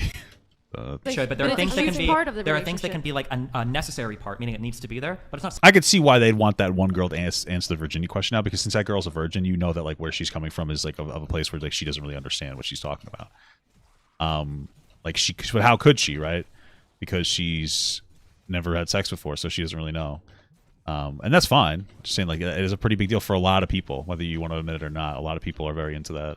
Like they need to know first. Sufficient. It's not the whole relationship. So there are a lot of different things. So for instance, like good hygiene is not the only thing a relationship is about, but bad hygiene might be like an endpoint of a relationship, right? Yeah. Which is why I think you should wait, because then you get to appreciate the qualities in a person more. No, I'm not saying you can appreciate, but what I'm saying is that like there's some level of sexual experience that you can bring to the table in a relationship, and there's some level of like sexual enjoyment that you're not going to know about until you've already sealed the deal and getting married. That might be a deal breaker further on, like for the relationship. But I agree with his point that he's saying like, come on, because sometimes you've like felt a girl like, dude, this girl and me, like we fucking want each other. I've fucked enough women at this point to know that I never ever assume how good she's going to be in bed, because I've had my mind blown with how bad some people are and with how good some people are. Fair play, but you have felt like that kind of sexual tension, like in a positive way. Of course, for sure. You and another woman. Yeah. I don't know. Maybe they just have like different standards for sex. I'm not even going to say bad sex or anything, because I think that's a little dishonest. But like, for instance, I need to have very congruent sex. I could be a little bit aggressive, and I could be a little bit rough and whatnot. And so my wife she's very good with that, right? She's very okay with that. Something that she's okay with. But I have had some women aren't a big fan of that. Of course, there's nothing wrong with that. And so maybe I'm not even saying they have bad sex. Maybe they just have, I don't know, different, more agreeable sex that would be a little bit better in a vague sense, you know. So. Sex is not to take away like the mystique of it, but like sex is a skill that you practice. Yeah. It's an attitude that you come in with it, and it's a deliberate improvement if you want to get better at it. Right. So just like having chemistry, I've had like hardcore chemistry with some people, and then I have some of the most awkward fucking. They're trying to move while you're trying to fuck. Their mouth is toothy as fuck when they're giving head. They're like, there's all sorts of like weird shit happening. Just chemistry alone is not going to make you can communicate sex. about that in order to improve. The point I'm trying to defend. Let's say, what if you get with a girl? That's true. Like you can improve obviously in bed, but I think that there's also going to be like types of sex. So even if they get better in bed, it doesn't necessarily mean it's going to be super congruent sex. And then you get married, and then you find out after she's like, I don't believe in oral sex. You can have that conversation with out of her. there. You could, but you don't know if that's going to be the case, because she might say like, oh yeah, that sounds like it'd be really fun, and then she tries it the first time your honeymoon night, and she's like, ooh, this isn't fun. I don't like this. Yeah, I mean, I think I think with sufficient communication, you can overcome that hurdle. And to go back to what we were saying a second ago, look, I've slept with seven. I don't think that you could. There's also a lot of girls who don't like giving oral, but then will if they like you. Right, like that's the thing. You know, if you're more attentive to them and their desires and whatnot, they'll be more open to it. So 7 women, every single one, like I could feel the energy exchange, and I already had an idea of what it was going to be like to be with them. I was right with every single one of them. Okay. So like, I think if you, this guy's a G people, baller. Like, it's going to be a little bit more difficult because it's hard to like read the energy and stuff. But like, with that aside, you know, if you can read the person well, you do have. I've been really waiting to say something bigoted. I wanted to call someone the R slur before. I'm just fucking so desperate for it. I just have to validate myself like that. There's nothing else brings me joy than to be a fucking asshole to disabled people. I love it. It makes me so fucking horny. Okay. I super disagree, but yeah, I think he's also slept with more women than you have too. So he probably has. Chill. Oh, you had to bring that up. What's the body count? Is that a trying to own me? My point is, what's the body count? What is the body count? Just because you have your 7 What's the body examples count? 500 plus plus easily. Dude, that's gonna be like every single time you're gonna sleep. Yeah, I know, and it's gonna be different for other guys. They might not be able to read. But I think it's say that as a point. Melina, every single time. To be honest with you, I just think that they don't really have I think they have very vanilla sex. So it's like it's not about even reading. It's just like, yeah, well, I'll fuck whatever. There's probably not a whole lot going on there, but with someone that has to be like, you just know, unless you're autistic. But I think there's like a general positive indicator of him being right. Like you can kind of meet someone. Yeah, but autistic people won't know. So it's a small percentage of the population. I agree with Destiny saying. I agree with Destiny saying in the sense like people should you should not answer marry this question after, because you brought it up that Steven has more experience than he does. Who do you think would be better at sex right now, Steven or Chase? I have no idea. Definitely. You don't need to give a chat on the panel. I don't think that it really has to do with it. It's probably just more about like having the experience of like if you had chemistry with someone. If you had chemistry with someone in bed or versus like before you slept with them, because it is the case. Like if you had a lot of experience and you know that the case could be that you have a lot of chemistry at work, but then in bed it's like super awful, right? I think also I will say too. The original. I will say too. That question is really revealing. Okay, the 5 best sexual partners that I've had in my life were all the people that I were in the long-term relationships with. Some of the worst sexual experiences I've had in my life were people that I started off. Right, my first. Yeah, that makes sense. I mean, you're not going to have good. The best sex you'll ever have is with somebody that you've been with for like a longer period of time. You know, it's just you get the time to grow and bond with each other, but more than that, like you get a chance to be aware of their boundaries and how to like not violate them. You know, when you're having like very aggressive sex, especially, unintended boundary, crossing can happen sometimes. And of course you vocalize, oh, I don't like that. Okay, and you stop, obviously, but it's really nice to not have to have that exchange because you're so in tune with that person after being with them for such a long time. that like you already know what too much is based on the scenario, and sometimes too, those like these things are always going to change every time you have sex. If you're doing, it's not going to be the same. Both of you aren't always going to be in the mood for something very aggressive. So you might start off of doing it a little aggressively, and they're like, "Oh, no, I'm not in the mood for that." And so it's nice to not have to do those things, because nobody, or at least nobody, should want to do something that their partner doesn't want. Even if they take no for an answer, it's still not good, right? To put them in like that situation, so that reduces their passions and desires, reduces their passion. Serious girlfriend of the Christ. in high school. When we started off, we were both fucking virgins. Okay, it was the most awkward, horrible shit. And by the end, even still, those rank as like some of my best sexual experiences. But it's because we got to know each other and because we managed to have sexual compatibility. We developed that through the relationship. Like on a one-night stand, like it's hard to know. Like one night stands are even that fun sexually, depending on what you're looking for. Unless you're sexually starved. What? Unless you're like sexually starved, then like one night. I can agree that the longer you're with somebody, the better sex gets. So why is she not enough? Why is she not enough? It's Why I mean not like enough, Steve? it's kind of like Yeah, asking. It's kind of like if you Yeah, got, like, Steven, why don't you have any fucking self-control, pussy? close friend, but then you've got other friends. Like, well, why is that one friend not enough? Because in life, sometimes variety is fun. Sometimes I want to be with a girl that. Yeah, I get that. I still think that you're taking away intimacies that could potentially go to your partner. At least that's my experience with it. Well, you do you, man. Hispanic or Asian. Sometimes I want to be with somebody that is. Marriage something is that's not a slightly different. friendship. I It didn't is say not marriage the was a friendship. Wait, hold on. Marriage is a friendship, and if you don't think marriage is a friendship, you're an idiot. I'm sorry. Marriage is a friendship. It's more than a friendship, but it is a friendship. Just saying those words. I understand that you can say marriage isn't the same as a friendship. That's fine, but marriage in and of itself, and I know the context, is a friendship. If you're not friends with the person that you're with, you're gonna fail. It's just a deeper friendship where you guys kiss booties. Yeah, but marriage to me isn't just about my dick going in her vagina. There's a lot of aspects to my marriage that I share with my wife that's really unique to my wife that I don't share with other people. My dick is just not one of those things. Is it I mean, going? that's why some people say that emotional cheating is also a thing in marriage. Sure, that's great. But I'm just saying that like I think that there Because are the level some of things. closeness is only appropriate between spouses. In your opinion, which is fine, but there are some things that are fun to explore sexually with other people that not everybody might like. There might be some people that are into certain things that like I'm not into that she gets another guy. There might be some girls that are into certain things that they're into that she's not into. Like so, being able to explore sexually with other people is just a fun thing. If you're both okay with it, then yeah. Okay, so this value of fun, it's a very interesting one that's been brought up, right? It's kind of like a chief value here in the discussion. Sure. And the question it begs in my mind is, God forbid this happens, will it be fun if this open relationship ends up causing things to fall apart down the line if one of you guys finds yourself in an entanglement, so to speak, with somebody who you might find a deeper connection with than the other person? Like if that causes... It was actually an excellent question, because that could potentially happen. You don't necessarily control that. For sure, yeah. The relationship to fall apart, that probably wouldn't be very fun. No, it would be horrible. And it would be sad. But monogamous relationships have the same issue, right? issue, How many times do you have like a man that falls in love with a coworker or a woman that falls in love with a friend that she spends too much time with? Like monogamous people have to put up a lot of boundaries in their relationships too. Yeah, it's true, but they're not generally having sex with those people, unless they're cheating, of course. And so, like, I mean, it's interesting because I'd say that you're at a greater risk for that. But then again, maybe there's some positives to it because you'll be able to express yourself sexually more. I don't really know. I think overall you are kind of putting yourself at that risk, though, because they worry about the same types of things, And so I mean, like, this I think this is part of the reason why, like, that is. So I was conceived by a man who had an extramarital affair. Okay. He had an extramarital affair with my mother, and he was extremely in love with her, and he felt a deeper connection, from what I understand, with my mother than he did with his wife, right? And this is why, like, we're trad Christians preaching the Christian gospel and the Christian way of life, because it's like, yes, people will, like... But isn't the Christian way of life always to wait until marriage, though? You've had sex with girls before, bro. Come on. In marriage, people will likely find somebody else at some point in time during the marriage that they feel a stronger connection with. But through embodying virtue, like you can shut down that impulse. You can resist that temptation and stuff. And it's like, I guess. I don't know. I personally think that that's a better approach than entertaining it, because what if someday one of you guys runs into somebody that you have a better emotional connection with? Like, what would you do then? I guess they'll just have to be ready for that. You know what I mean? But it's a good point. But yeah, sure.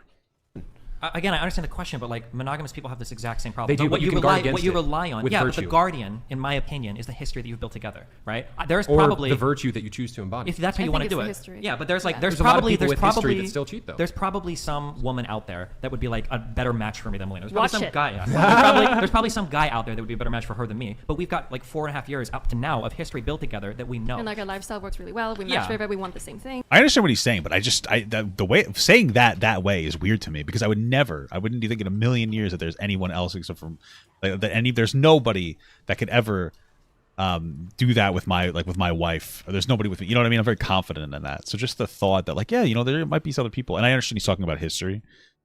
Just that thought is a little interesting to me. Because I just would never say anything like that. Like, there is nobody else for my wife than me, and there's nobody else for me than my wife. it almost comes off as like a lack of confidence. But then again, he might just be being very technical about like technically there might be, but listen, I'm spiritual, okay? I don't know. Weird thing to say though. Things like So I think part of what makes a relationship work is that relationships require a lot of deliberate work. They don't just happen and they don't just grow naturally. It's not for a little bit for the beginning, but they require like a lot of deliberate, like we're going to work on things, we're going to build on things, we're going to have this, and that thing that you build is part of what makes you romantically attracted to each other. Not in the honeymoon way, but in like this is a relationship that works kind of way. And that thing you can't find with other people. There might be a girl that I meet and I connect with in a ton of awesome ways, but it's like I don't know. But here's the thing about that. I mean, you make. I guess I get what he's saying. Like there's a history there that exists too, for sure. Like my wife and I have been through some shit. So there would that's a huge factor in our relationship. Sure. Great point. But a lot of people, you can't replace those experiences, right? I guess is the point that they're getting at. That foundation with one another over years and years. One of the things that happens with a lot of women, women are in many ways dominated by their emotions, right? So are men. This is such a stupid thing to say, because it's not them just being like interesting and factual. It's just them being berating women. Women are very dominated by their emotions because men aren't. I mean, you guys got so upset with a girl that you started getting really angry and you kicked her off the podcast. Anger is an emotion. You could be justified. They might be justified in that anger for doing that, but it is an emotion. You are having an emotional response, like. Men are the same way. we are, but like one of the things that you hear very often happens in marriages is like there will be a bit of tension. Maybe the guy gets fired from his job. He's having a tough time finding a new one. He loses some of his confidence. She's like kind of got the ick from her husband for a bit, and then like some Chad comes into the picture and he's like, hey, and he talks to her right, and then boom, she cheats. Does this happens all the time. No, hold on. I've heard it a million times. Men cheat more than women. Okay, yes. You can apply it to both sexes though. Sure. what I'm talking about, you can apply it to both sexes. And at that point in time. They did not commit. History, your I committed so doesn't hard. matter. It all goes out the window the second that emotion. Sure, but that would be the case whether or not we were open or closed. Yeah. Right? If I lose all my confidence and I turn into a fucking loser and I just start smoking weed all day and play League of Legends, it's not like I'm going to rely on my monogamy to keep her trapped in the house. Yeah, that's a good point. It kind of helps like having an open relationship too, because you actually get to like taste the things that you're interested in that might not be like a relationship. Like you live with them or you want to have a future with them, right? But is that I guess. I mean, that's cool that they have that part. Again, I think that a lot of people are just too jealous. It's a lot. Even when you're in an open relationship, I think I've seen Destiny talk about this. Jealousy is still a real thing, and I know that from experience. It can get a little rough, So sustainable. Yeah. Do you guys? Don't we have the longest relationship at this table so far? You do. But Sure. but like, do you guys have a high degree? Who the fuck is this girl in the back? I've never even seen her before. That your marriage will last for decades? I mean, I married her without a prenup, so I fucking hope so. Okay, where else this motherfucker's gonna be? I'm curious what the chat thinks. I'm curious what the chat thinks. Do you guys have a high degree of confidence that their marriage will go the distance? Let us know. I mean, you shouldn't have a high degree. Who cares about I mean, that's a good point. It's not a prenup, so I guess he has a lot of confidence there. Imagine Destiny was fucked over by Melina, and then he went full red pill arc, and he dyed his hair red instead. That'd be fucking wild. How did it take so much damage so quickly? Holy fuck. Confidence in anybody, because even monogamous marriages have like a 50% fucking fail rate, right? Yeah, but like if you take, again, to go back to the Christianity thing, if you really take your vows before God seriously and you're regularly attending church and like that's a really important thing to you, you look at the data on that, the divorce rates are much lower than the average. Yeah, for sure. That's true. And I think that having a lot of faith in like death do us part is good too, but also without having that out or that ability to leave, it can lead to abuse and like really huge levels of unhappiness. I think that there's a nice middle ground. Ideally, people will make sure that they get married to the right person, because I think that there's probably some people maybe haven't explored themselves very much first, and maybe get married a little bit later in life, not super late, but I think like mid to late 20s, early 30s is a good time because you get to really know yourself and you've grown pretty well. You should continue growing from like 30 onwards, but for the most part by 30 you're probably established pretty well, and you know which direction you want to grow. And a problem with a relationship is it can start out really strong. Like let's say you guys meet in high school. Excuse me. Sorry, I'm trying not to be disgusting on the mic. You can have a really strong relationship when you guys first start dating, let's say 18, 19, 20, 25. Or maybe not 25, but like you get my point. You meet each other young, you're on the same page, you're working towards the same things, then all of a sudden you guys graduate from high school or you graduate from college specifically, and things change. You have different perspectives on different things now. You guys are going into different areas of your life. Originally one of you now wants to be a doctor and the other one wants to be a this, and maybe this doesn't congruent with here, and you grow and you learn about yourself through experiences. And that can be the old relationship buster. Oh, we're getting stomped. I understand what you're saying, and it's hard to fight this because it's hard without making it sound like an attack on your relationship, okay? But you're asking me hard questions, so like this is how I view it personally, okay? I want my wife to be with me, not because I'm the only one she's allowed to fuck, and not because we made a promise in front of a sky fairy a long time ago that she has to be with me. I want her to be with me because she loves me, because she respects me, because she thinks I'm the coolest guy for her, and because all the things that I'm doing are things that are inspiring to her in her life. And with the way that our relationship works, I know that at every point we're with each other, it's because we match and exceed those expectations from each other, right? She will never think that like, the only reason Steven hasn't like left me for another woman is because he could go fuck somebody else, right? Because we can do that, but we're still with each other at the end of the day, right? That's like our marriage. That's how we view our relationship. If for some people vows and everything work, like that's cool. But I feel like with the type of lifestyle I lead, with the ways that I excel in my career, and with the ways that she's like growing and excelling in her career, I would hope that the reasons why we're together are more than just because of vows transactional things. Some number of years ago. Yeah, that's my point of view. And I understand that's not for everybody, and some people do things differently. But then like I also see, and I know personal examples, I won't call them out, but where people have taken those vows and they're stuck in some miserable ass fucking relationships. Yeah, happens all the time. Yeah, and they're like, well, I took this vow. I don't want to fucking do it. If I'm Catholic, I have to get an annulment. It's gonna look bad in front of my whole family. And then you see these really sad people in their 30s, okay, that are like the rest of my life is gonna be relegated to this miserable fuck relationship, and I can't get out because I promised somebody that I wouldn't. And it's like, fuck, that's so sad. You know? That's like so much worse than like anything else. I get really sad whenever I see that. I think the problem there is that they took the vow in the first place. I think. Oh yeah, well I think that dogs dying is sadder. So maybe you're just a bad person if you think that's the saddest thing ever. Have you ever seen a puppy? Have you ever seen a cat go into a blender? That's the saddest thing in the world. Nothing's sadder except for two cats in the blender. So they didn't recognize how serious it was, where they jumped into this relationship with somebody. Sometimes you don't know someone until you live with them for a little bit, and then you realize that this is not for me. But then they like hardcore committed. Like I was a virgin before this. No one's gonna ever want me again. I'm religious. My parents are gonna hate me. Like, and then they're stuck in this relationship that might be really abusive. And then they're having kids, and they don't dare to divorce. And this is where like it's like a hyper niche example though. That's not hyper niche. That's probably one of. I feel like that's not super hyper niche. I mean, that seems like it might be a somewhat general experience. Shit. This That's probably one of the norms. I don't know. This Absolutely. You have any sources, anything to back that up? Look at the divorce rate. Just based on the fact that divorce like rate. virgins, like people are not saving sex for marriage in general these days. Like that does not happen a lot. Yeah, if you look at the hold on, That if does you not look at the happen. statistics, hold on. I'm sorry, this point needs to be made. If you look at the statistics on virgins who get married, they have a less than 2% divorce rate. Yes, but what if those marriages are abusive? But But this is like a hypothetical situation. But it's Well, I feel like the only people left that are virgins that are virgins before marriage are probably incredibly religious, so which is why they like. It's good to not get divorced, but like it doesn't necessarily just because you don't get divorced or just because you do or don't get divorced doesn't mean that the relationship is happy.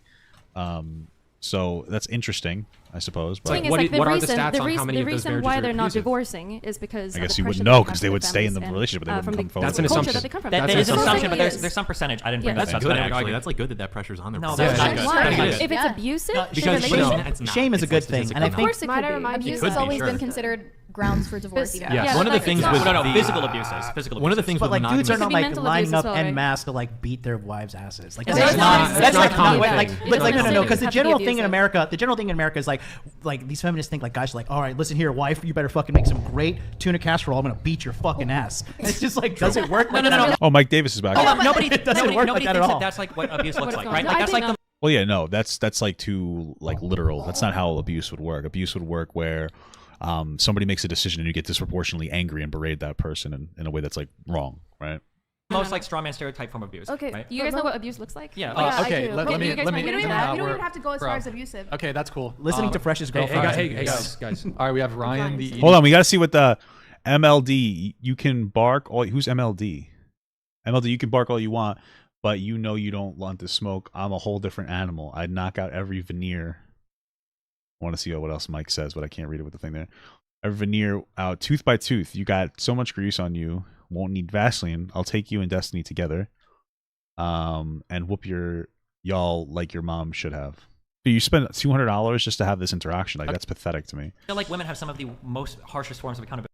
With guys. All right, we have Ryan the eating warrior. Thank you, man. Feminism kryptonite, accountability with a Facts. rainbow. How does that even make sense? Facts. I feel like women have some of the most harshest forms of accountability in society. Yeah, I also think it's kind of weird when you have groups of people in like the red pill, the manosphere red pill, that say it's okay for men to cheat, and then say that women don't have enough accountability. You're literally advocating for men to cheat.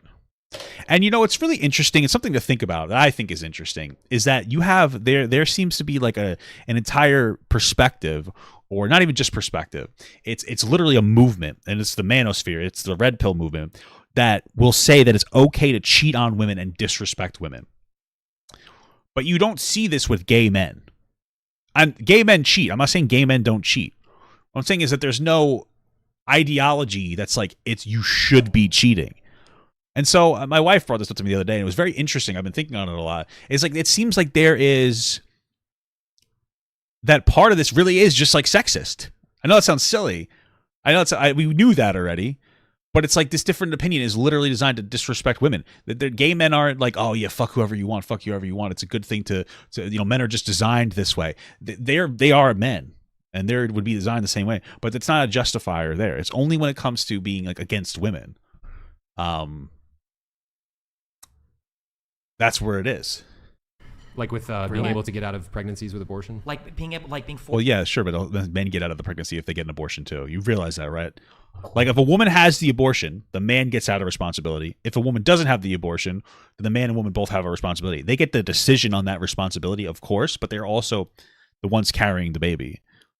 Which makes sense, right? We have, as men and women, we are different, and we have some things that that gives us advantages and disadvantages, right?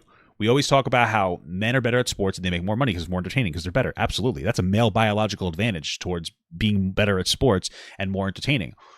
It's a female biological advantage to be able to birth a baby. That gives you the say, the end-all say on who gets the abortion or not. That's it. That's it.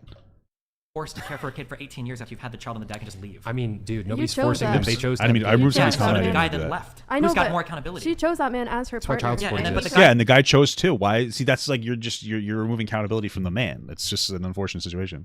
Has the ability. Why would you blame the woman for him leaving? The average payments for child support is like $288 a month. I mean, look, I don't think dudes should be able to just leave women. Sure, I know, but I'm just saying, like, that's an example. That's a really big accountability factor that has a lot of influence over your life, and that's something where women are held ultimately accountable. Maybe the lesson here is that women should be more selective. That can be fine, and that can be the lesson. However, you say that women should be. Yeah, why can't men also do the same thing though? It's so interesting. Like I would say, like you should both be more selective. Well, why say that it's specifically the woman's fault? You're not saying I think that people should try to be more selective when it comes to relationships. Sure, no shit. It's fucking common sense. People, we talk about it every day. You're not saying that though. You're saying women should be more selective. You're putting the accountability on women more than anything else. Be better. Sure, you say that women should be held accountable there. That's what we've been doing. I've been asking the whole podcast, how can we make men great again? Sure, you say that's how women should be accountable there. I'm just saying that that's an example of like if a mistake is made with a child, more often than not, I don't know, just start holding men accountable. Woman is going to be held ultimately accountable for it. El Emirati with the is that British pounds? Feminism is white supremacy for women. They don't Okay. Don't stand up for women of color. First wave feminism is intrinsically linked to racism because yeah, but we're Barbarian not. Barbarian just gifted 5 memberships. Thank you so much, Barbarian, babe. I appreciate that. But so this is a great point, guys. First wave feminism, which happened like 100 years ago, is racist. Oh, wow, we're not there anymore. Of course, everything is racist in the past. It's not white supremacy. Feminism advocates for all women. Hanzo became a member. Thank you so much for the gifted subs. I'm going to skip through the individual ones.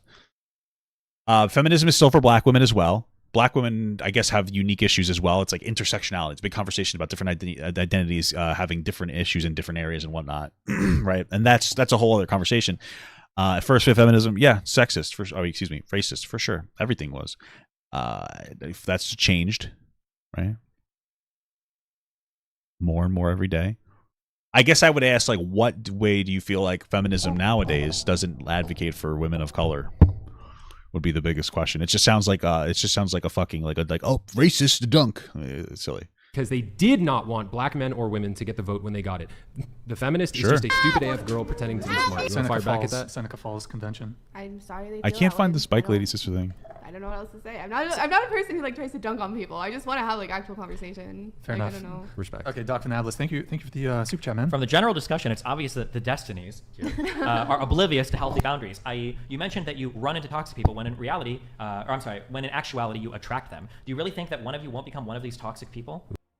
That's an interesting conversation. I don't know the context. It is true. It's like fool me once, shame on you. Fool me twice, shame on me. It is true that people have a tendency towards different people. That absolutely is. It's an unfortunate truth, right? That doesn't excuse the toxic behavior. But I don't understand the point. What is the point of you saying this? Like, if I had to say this, let's say you're somebody that keeps getting in toxic relationships because you're attracted to like a toxic guy. You know, you're the 18-year-old girl that's attracted to the 30-year-old guy that is really trying to push his like music career or something, right? And you just keep finding those guys. it's a good thing to be a little bit more self-reflective and go like, what's the problem here, right? And then realize that maybe some of your attractions are bad.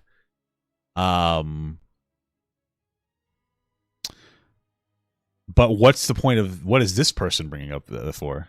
I don't know. Maybe it might happen. We'll see. Maybe I am already a little toxic, you know? Chase, you want to read this one? Yes. Probably. Yeah. The Ginger Menace says, Chase, I'm an RN. There's something called trisomy, genes that make a mistake, and that person gets 3 chromosomes instead of 2. You can have Down syndrome on gene 21, but it can happen on your sex chromosome, i.e. XXY. It makes a male more feministic, i.e. Jamie Lee Curtis. Shots fired at Jamie Lee Curtis. Appreciate that. Okay. How often does that happen?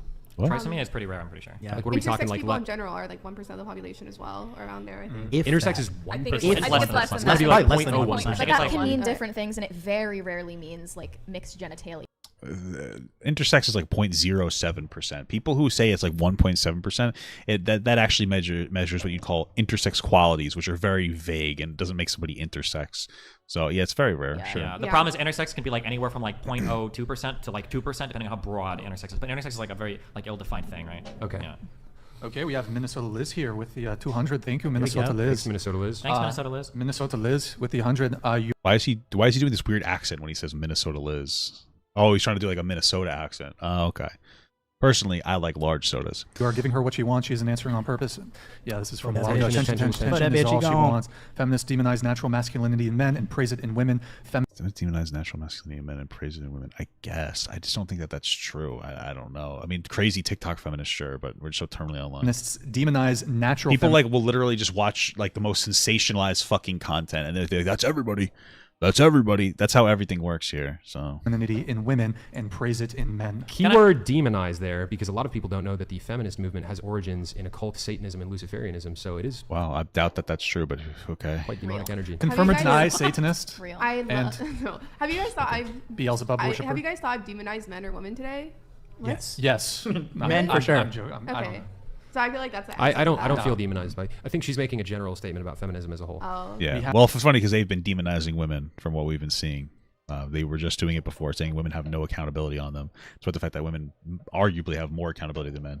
I wouldn't even say that, though. I would say they have proportionate shares of accountability in society. But that's demonizing women to suggest otherwise. Look at how horrible this skin looks. Holy fuck. I have I'm gonna Waffle use it. Sensei here. Thank you for the super chat. Appreciate it. Destiny, you want to read this one? Hi, Destiny. If Tate is bad for presenting masculinity as owning camgirl sites, is it bad for women to present femininity as doing OnlyFans and camgirl content? Well, he's not bad for owning webcam website. Do your thing. Who cares if you do webcam websites? He's a sex trafficker. It's not just that. Second of all, he also says that he's against porn and people shouldn't engage in porn, and yet he sells porn. So he is also a hypocrite. So What do you think? I think the issue is, I could be wrong, but I don't know if OnlyFans girl is saying that OnlyFans is destroying the world. But the Tates seem to believe that OnlyFans is destroying the world, that like men simping for women are. So when you engage in that industry, it seems a little hypocritical. I'm not saying that Very running a hypocritical. cam business is wrong, except when you do by sex trafficking. What I'm saying is that it's probably wrong to do that and then to come out later and be like, these are the worst things happening to society when you've been like one of the biggest players contributing to it. Yeah, it's yeah, and then you still own it. You still run it, but you have your brother run it, so it's not you. Cool. To get back to the question, is it bad for women to present femininity as doing OnlyFans and camgirl content? To reframe that a bit, a lot of girls that do What? OnlyFans, they talk about how liberated they are and how they feel so empowered by it, in kind of like a I don't really see any girl say that. I think feminist that's mindset. When we get into like sex work, that's a really complicated question. To guess. borrow the nuanced answer. In some ways, it can be empowering, and in other ways, I think it's kind of scary to sell that as empowerment. In a way, it's almost like Sure, I can asking, agree with like, that. should poor people be allowed to sell kidneys for $1 million? Because in one way, like, it's an escape from poverty and it's really empowering. Okay, sure. Let me And in listen. other ways, it's like, is that like the message you want to send that your path to success is through selling parts of your body? I kind of disagree. I think that's a little too hyperbolic. No. I will say that for a lot of women, it's hard. And it's not something that you want to do in a long-term capacity. And that might fuck you up a little bit.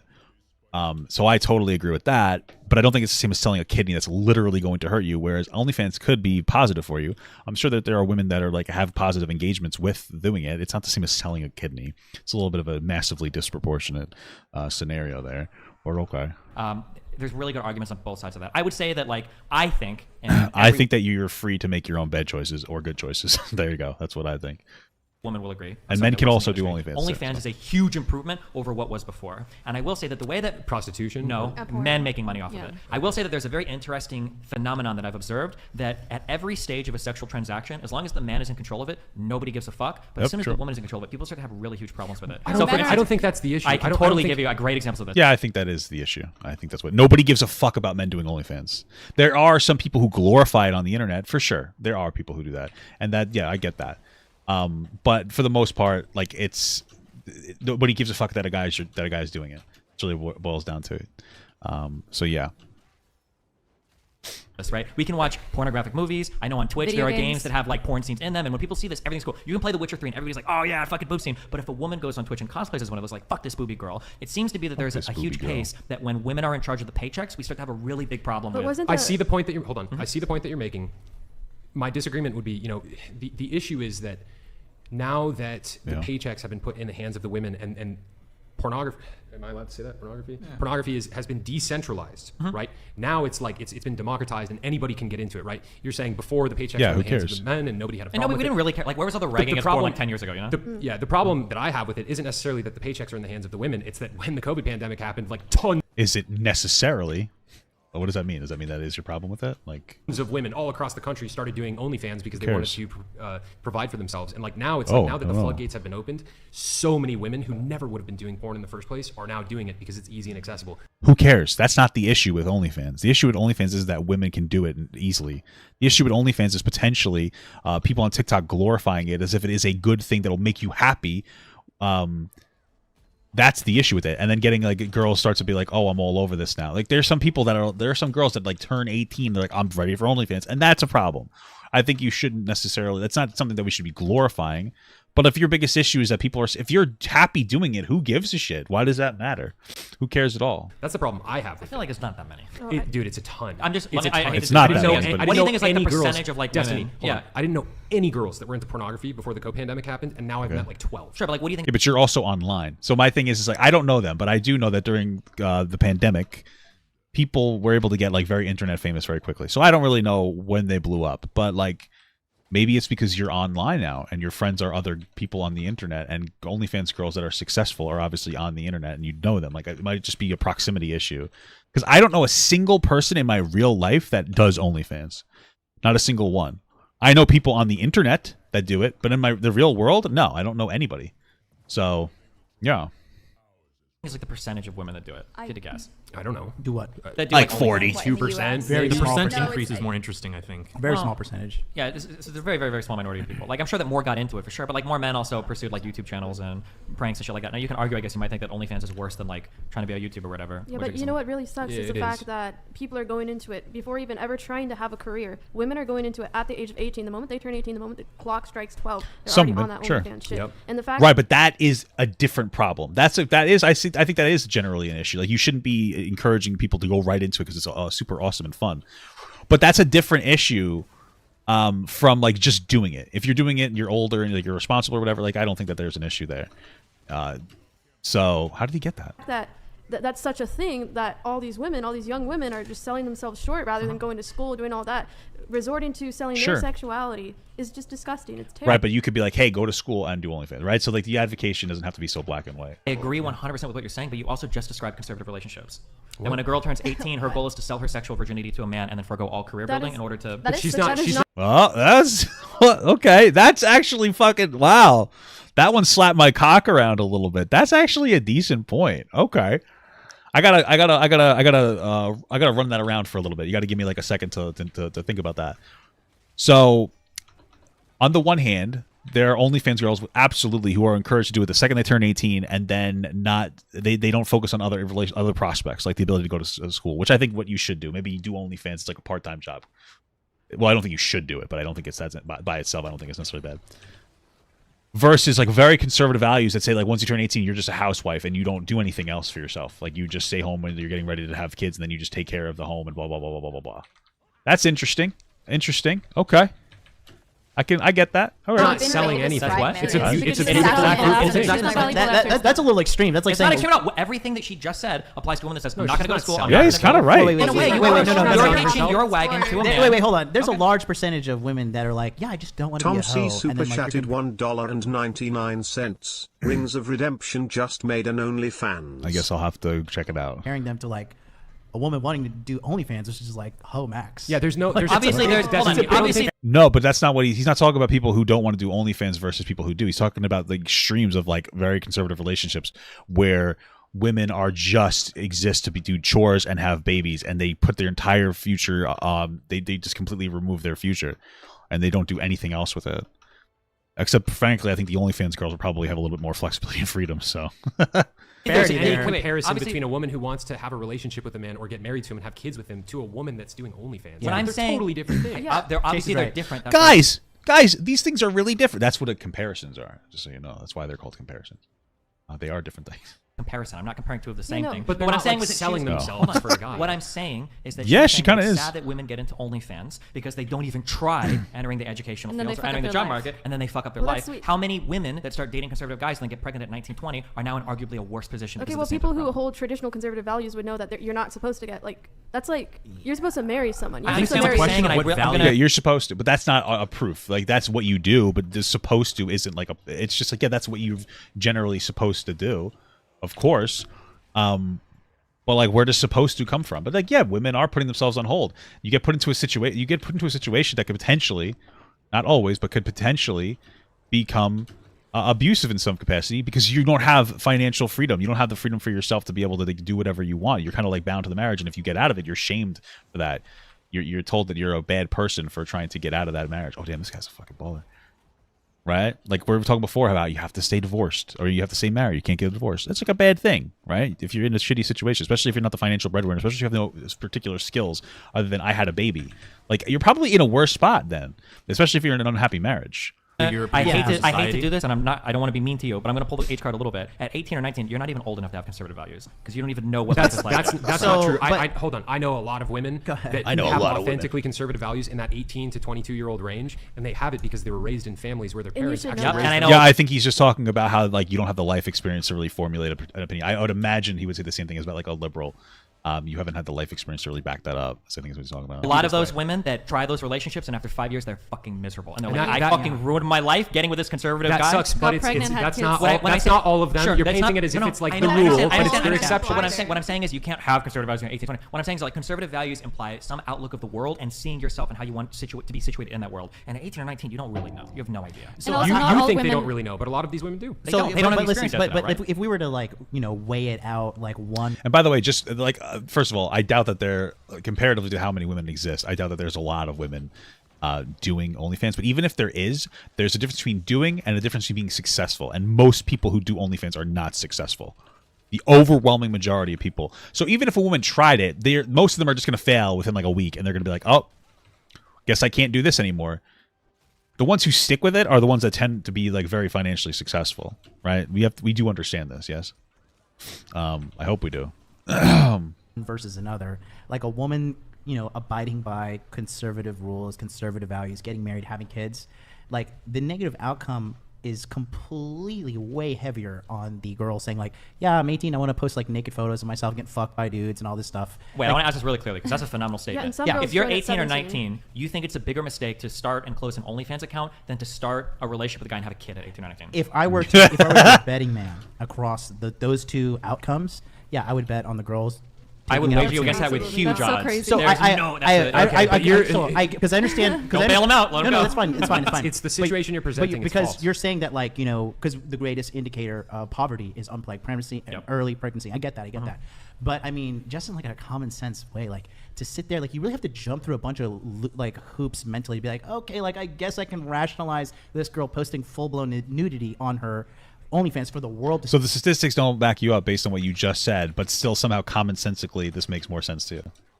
How do you say those two things together in the same statement? It doesn't really make sense to me. Common sense dictates you're a silly goose.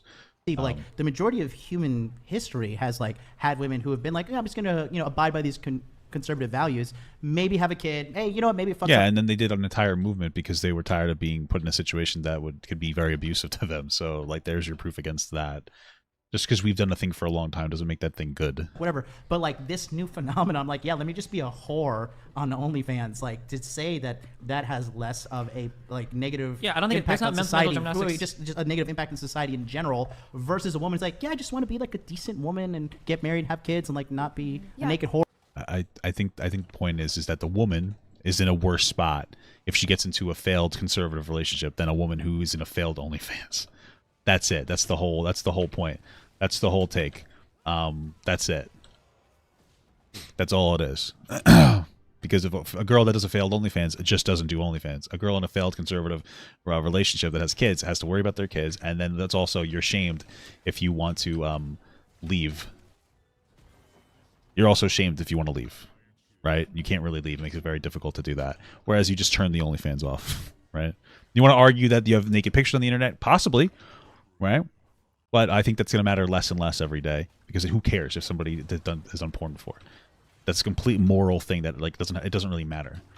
I don't think that because you did an OnlyFans, you're going to be a worse employee at wherever you're at.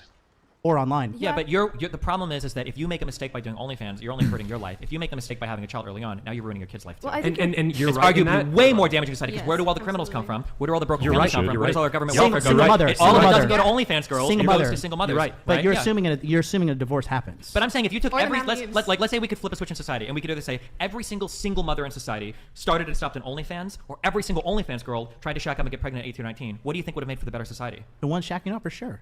Okay, that's phenomenal. Okay, so hold on. Let's take a step back. The ones who are like, I want to wait. Please. Hold on. Just hold on. The point of like, I want to get married and do my best to keep a family together and abide by Christian rules, and like my husband is the provider, and I want to be like a Proverbs 31 woman, and I want to do my best to like maintain a healthy family, and like I mean, if you do it all perfectly, it works, of course. No. We're not saying perfection, but I'm saying like you're really telling me that a woman who's like, yeah, you know what, I'm gonna take a risk, get married, because like that's been happening across the globe, across cultures. Yeah, but the for world the longest time. Education is important today. Okay, back in the day, before you make that point, yeah, give it to us. Preach, brother. You're presenting. Thank you. You're presenting this dichotomy where it's like, okay, you can either do OnlyFans, or as an 18, 19-year-old woman, you can have kids with some conservative guy that's going to take advantage of you, and then he's going to. Good night, Brian. Hold on. Yeah, make him pay attention. Sorry. He's taking away. He's stealing your thunder. Okay, start over for the TikTok clip. Go. Chase is the alpha. I don't care about the TikTok clip. You should. You're presenting this dichotomy where it's like, okay, chicks can either do OnlyFans or they can get pregnant, and then they'll get dumped and the relationship will fail. The reality is that is going to be a minority of the population. A lot of the women that are 18, 19, and they want to have kids and they want to have a family, like they can do so successfully. It's not like it's just going to fail every time. No, but if I don't. That's not really the point. The point is, it's really not a big deal of people doing OnlyFans. And it's a bigger mistake. It's as a young person, it's a bigger mistake to get into a relationship very early on before you have life experience, or rather, it has much larger, more severe potential outcomes than doing a fucking OnlyFans and failing at it. If you have a failed OnlyFans, you just don't do OnlyFans anymore. If you have a failed marriage because you got into it at 18, you're fucked. 10 years later, you lost 10 years of your ability to go to school and whatnot, and now you have kids, right? And there's resentment. Where do you have kids today born out of wedlock? They're not going into a divorce for parents who got like married young, like extremely Wait, high. you're acting like again, virgins who get married together, the rates of divorce are less than 2%. Yeah. Okay. So at young ages, I don't believe it. To get married together, two virgins who get married together. Interesting. Where's that statistic from? But like also, Chase is right. It's regardless of age. You're presenting it as if it's a hopeless scenario for women that want. I don't think it's regardless of age. To have kids with a guy young, but it's not. The scenario that you're describing, while it is a problem, you and I agree on the fatherless home thing. It's a huge issue in society. Terrible. You've seen the statistics. It increases the likelihood that people are going to end up addicted to drugs, commit suicide, homeless, go to jail. Fatherless podcast. Beyond the whatever podcast. Fatherless homes, they're a big problem. Us. But you've been kind of presenting a false dichotomy where it's like, of course it's false. There's plenty of either. I'm not saying it's the only two. I was just curious. Yeah. Well, in addition, I do think that you did generalize conservative women in general. Well, this whole thing started when they were talking about how OnlyFans is bad because you're doing something that you're basically led to do it by 18, and you're told that you shouldn't even bother trying to develop an education or develop any life skills, and that's why it's so bad. And Destiny said that's the exact same thing that happens when girls get married at like 18 years old. So do you have a criticism of that? That's all this really started, and it's a good point. It's a good point, right? So like, yeah, that's it. And we kind of just went in and ran with it.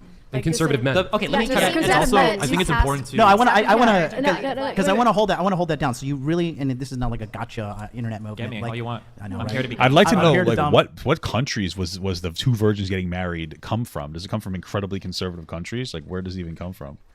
You get the fuck out of here, pussy. I'm fucking defending this shit. Dominate you and you destroy your empire. No. But honestly speaking, you really in your heart of hearts believe like a woman who's like, hey, you know what? I'm gonna like apply these conservative values and give it a good go. Like learn to bake. Pack my children's lunch and like do my best. You think a woman who decided to like start an OnlyFans is a way better choice? What I'm saying is that with the way society is structured right now, for you to decide that you want to be a full-time stay-at-home mom, wife, parent at 18 or 19 is a more radical decision than trying an OnlyFans. Yeah, I just wanted to say, like, as conservative women, I don't believe in that at all. Like, I'm studying law. I'm doing my own thing. Yeah. I'm doing my own thing, right? And it isn't right to generalize all conservative women and say, oh, all they want to do is get married. I mean, this whole podcast is you just did the same thing like everybody that does OnlyFans. You're making like sweeping generalizations constantly. So would support him every single way conceivable. I would want to be there for him. I would want to help him with his career. I'd want to make him happy. But at the same time, I think making myself happy would also make him happy. That's good. Stephen, you described marriage, like traditional marriage of two young people, as, or compared it to a woman selling her sexuality. Exactly. Which is, it just shows that you're so desperate to cast marriage in a negative light. Okay. Traditional marriage specifically in a negative light by basically calling it a form of prostitution or slavery or subjugation of women, and it's simply to an extent. Maybe I'm sure that there are lots of happy people in traditional relationships of marriages, and that's cool. I guess I am to an extent, but like, yeah, I could see how it gets a little rough when you have a one-sided relationship. So not true. Okay. If you're done with the virtue signaling, so the comparison was there's no what she virtue said. signaling. Of course what are you talking about? You dare talk about marriage like that? What she said was doing OnlyFans at an early age and opting for that before even trying to get educated or work is a sad thing. And I said I would say the exact same thing for a woman that at 18 or 19 says I'm just going to find a man to get married to. Why are you discrediting that those women have full agency to make a decision? Why are you discrediting the women that do OnlyFans at 18 or 19 have a full agency to do it? They absolutely do. I have been saying that this whole time, that they should be held fully accountable for that decision if they make it. Yeah, but we're not talking about whether or not they should be held accountable. We're talking about whether or not it's an acceptable decision. I acknowledge that they have full agency. Oh, well, then we have no disagreements. I don't know why you're so upset about what I'm saying. Which is the reason that they should be held accountable for it. Sure, okay, but I don't know what our disagreement is then. You're comparing the two as you're saying they can be described as the same thing. I literally did not. Simply what not I said. true. It's about signing up for a really hard contract that's going to last for a very long time. Yeah. Well, same with OnlyFans. That's going to be forever. Yeah, I know. Same with OnlyFans. That's my whole point. That was Most my point. people who get married when they're like 18 and 19 aren't doing it because they're trad. It's because they're like white trash or stupid. So I don't think that's not always true. Yeah, that's not the case I either. think that's definitely true. If you look at like the pool of people who say, I'm pretty sure I know this guy. He's just incredibly conservative. So anybody's gonna think that like everybody who does OnlyFans is white trash. But he might be right a little bit. There might be some people doing, but not for nothing. The white trash girls aren't going to be successful in the OnlyFans. I would say that the amount of girls who do OnlyFans at the expense of furthering their education or whatever are going to be girls who are probably going to be more successful, and that's why they put it on hold. If you do OnlyFans and you fail very quickly, like most white trash would, you're not going to bother doing anything else with it. I mean, you're gonna move on. You're not going to bother with it. You're going to delete it and you're going to move on. But if you're somebody that does really well, then you're going to stick with it. But then how long is that really going to last, right? That's really more of anything else. So all you have to do, guys, is if you do OnlyFans, just make sure you go to school for something else as well. Make sure you do something else. Have a prospect in another capacity. They got married at age 18 or 19. They're not doing it. But there's also high school sweethearts that get married early. My mom is not white trash. In order to make the accurate comparison, I think you would have to look at young kids who are doing it because they want to make that vow and because they're like trying to be trad or something, instead of like the whole pool of people who got married at that age, which I'm sure a lot of them are regretting it because they're making a mistake. But I think if you have people who are more biblically minded, more traditional, it's going to be more successful on average than the person who takes the route of the OnlyFans. And I think it's also important with the value you're contributing to society. Maybe you made the wrong mistake with your spouse, but you still have a family, have a child, maybe you're miserable, but at least you do have that thing. This is horrible. You're just by prison. No, not at all. Absolutely. No, because when you talk about what's like miserable in a marriage, people being are poor with a far child that you too can support. You can't even support but yourself, and no one will love you ever If you look again at because statistics, it's beautiful thing to be stuck in a shitty relationship forever. It's not forever. If you look at like maybe not couples for you. who have been like, would you marry a single mom? There's people in shitty relationships. No, exactly. Like If you have a single mom, of course no one's gonna want to have her again in that. You are describing. Hey guys, one at a time. Please, you're describing marriage as a death sentence, where it's like, oh, you're stuck in this miserable marriage. If you look at like couples who have been in abusive scenarios, like alcoholism, gambling debt, cheating, like even abuse in some cases, 80% of those couples report being happier with each other 5 years later. It's a matter of, I think, being able to like stick to it instead of just immediately being like, 80% of what? Hold on. Marriage as a death sentence, where it's like, oh, you're stuck in this miserable marriage. If you look at like couples who have been in abusive scenarios, like alcoholism, gambling debt, cheating, like even abuse in some cases, 80% of those couples report being happier with each other 5 years later. It's a matter of, I think, being able to like stick. He just said happier with each other. What is the source here? What is even the fucking source? The love and respect. What is this? What is this based on? Within 5 years, your unhappy marriage will turn happy. Research found that 8 out of 10 who rated their marriage as very unhappy were happily married to the same person 5 years later. This has nothing to do with gambling. What the fuck are you talking about? What's the research? and then the link goes to something that's got nothing on it. What are they fucking referencing? This has nothing to do with people in abusive situations. He just lied. On all, and by the way, everything that's links to this statistic is gone. This doesn't even come. He just made up a statistic that's not supported, and it has nothing to do with abuse. It's just, hey guys, 80% of couples who said that they were unhappy 5 years later became happier. Oh, okay, cool. That's nice. That has nothing to do with it. This guy's what he's saying is like a normalizing abuse. Yeah, abuse isn't that bad. People get happy after 5 years. Pretty fucking base, by the way. I'm shitting and coming, farting and pooping all over myself. Yeah, Krello in the chat. What's up, brother? So if I get cheated on, I should stick through it. Incredible stuff. Incredible stuff indeed, sir. If you get cheated on a relationship, stick through it. Because 5 years later, you're going to be better off. Wow, how the fuck we won and we no MVP? It sucks balls. Fucking crazy, dude. I'm farting all over myself. To it, endure. Instead of just immediately being like, I'm unfulfilled. I want to divorce. Those are the ones that just get divorced, right? So... But I'm just saying, like, it's easier to walk away from doing OnlyFans at 18 or 19 than it is to have an accidental child with a guy that you end up not. Why are you so critical of conservative arrangements, but the moment somebody brings up your arrangement, you go off on a tangent for about 40 minutes? Well, I don't recommend what? my arrangement. What are you talking about? I wonder. Hold on, wait. Number two. All I'm saying is that with the way the world exists today, there are massive benefits conferred upon you with a college education. Right? We need more education today to succeed in the world than we ever have. That's true. So making huge life-altering decisions at 18 or 19 is really scary. And to say that, like, hold on, going to college at 18 or 19 or even younger sometimes is a huge decision with permanent consequences because you're saddling yourself with potentially hundreds of thousands of dollars in debt. Yes, but maybe, but you're going to be better off with it. But here, okay, so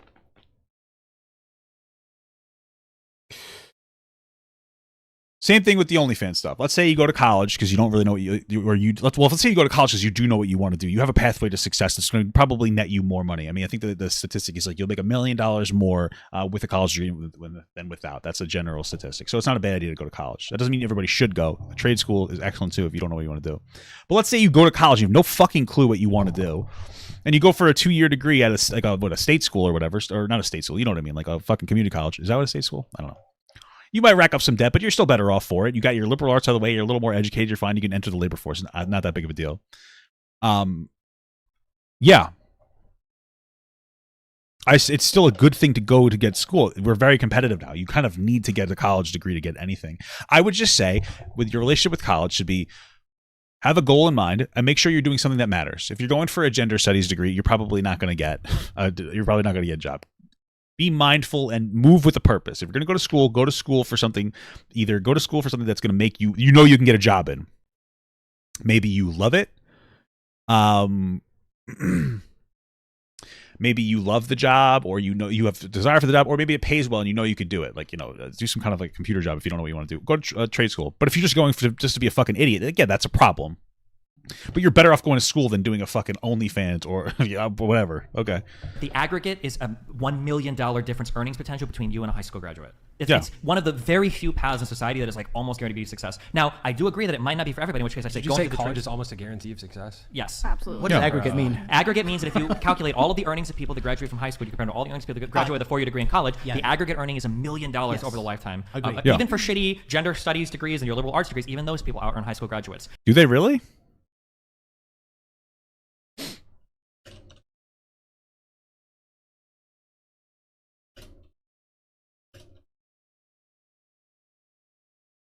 That I'm skeptical of. I don't know if that part's true. Maybe. Maybe, I don't know. But thank goodness earlier in the conversation we agreed on the value of going into the trades. I agree, but I'm just saying that like with as complicated as trades are good too. We're not done learning history at 14 and then running our father's farms and stuff at 15, 16 and having families at 18, 19. We kind of need to jump into the world and figure out what's going on and to make decisions. I'm doing OnlyFans farms, by the way. About like having families and all of that. Generally, like 18 or 19, you're probably not going to be there. Like in your like early mid 20s, I think you're like more quick to make. Can we all at the table just like unanimously agree, like probably starting OnlyFans at 18 and 19, not a good idea? Can we agree with that? As long as we can agree that starting a family at 18. Maybe. I mean, I don't think it's. I mean, don't bank on it. There's what I would say. Don't bank on it. 18, 19, also a bad idea. That's not true. It works out for Only people. because It works out for OnlyFans. Yeah, but more people, more people structured in a way where that's no longer facilitated for young people who want it. More because people, women have the opportunity to pick good relationships and not just be married off to some guy and have no chance to work or get educated. More people fail at having a successful OnlyFans career than they do at like starting a family, though. That might be true. Sure, that's probably true. But like, if you fail at OnlyFans, it doesn't really matter, right?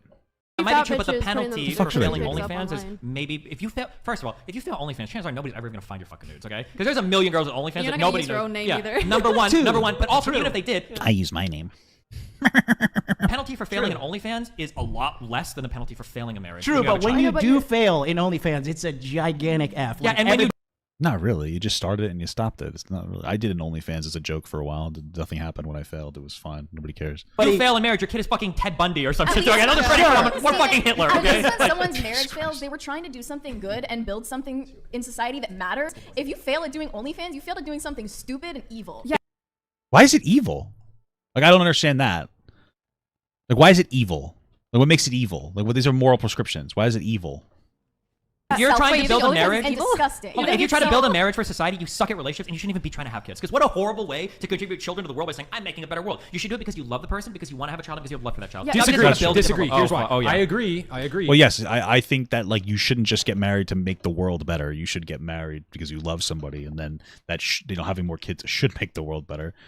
Yeah, I agree with that. That you should have children because you love the person and because you want to bring children into the world with that person. However, from the biblical perspective, which I'm not a religious man. Yeah. I know you're not, but the counterpoint that I want to make is Psalm chapter 127 verse 4 says that the children of a man's youth, 18, 19, 20, 21, 22, all the way into his 30s, the children of a man's youth are like arrows in the hands of a warrior, okay? From our perspective, Psalms or Proverbs? Psalms chapter 127 verse 4. From my perspective, and I assume theirs as well, we are in a spiritual war, and it is a war. Yes, Jesus is correct. Jesus is correct. He is the king that leads people. He's the king that leads people to either. Wait, I'm curious. If there was like an Islamic person that was talking to you, trying to like convince you about like Islamic beliefs, would you like be open to that, or would you feel like why are you talking to me? Conversations. I'm Christian. Like I have Christian, conversations with Muslims all the time. Some of the best people I know are True. Muslims. Also, hold on. I'm sorry. Hold on. Wait. She said, look at our enemies. Wait. Everybody, hold on. Ryan, intervene. Who has the right to talk here? The point is that there is a good motivation for having children in terms of the societal to populate the world with more Christians. That you can send more virtuous and godly people out into society. You made the joke. Look who our enemies are. You realize we are destroying you in every single facet of the culture war and at world domination, right? The conservatives have no place in media. Conservatives have no place in the art. Conservatives have no place in most major governments around the world. America has the most right. What? I was just talking about you.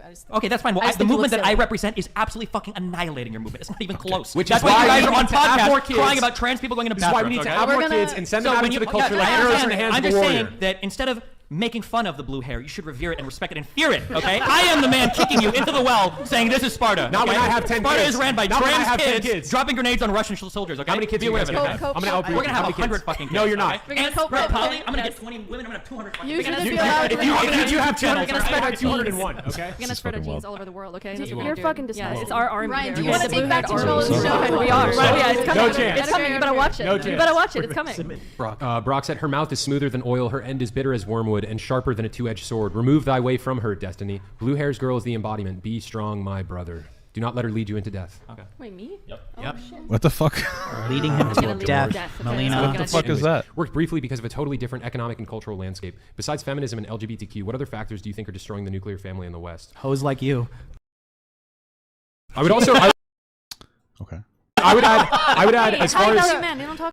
I mean, like, yeah, women. Honestly, I would say that, like, just our poverty issue, just the fact that the middle class has just kind of been ruptured quite significantly, I think is having a profoundly negative impact on people and hurting the ability to have nuclear families. I don't think that's a hot take. I think that's just kind of the way it is, and it's an unfortunate reality that we have to kind of.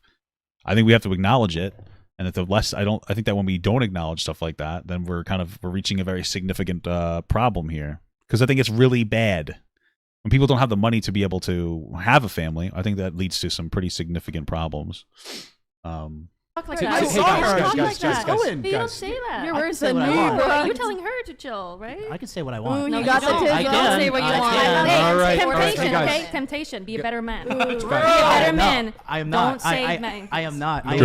Don't feed into those temptations, guy. Be a better man. That's true. An MLD, please. I am me. Please, to Listen continue, to I want to continue getting chats. MLD, please. Go ahead.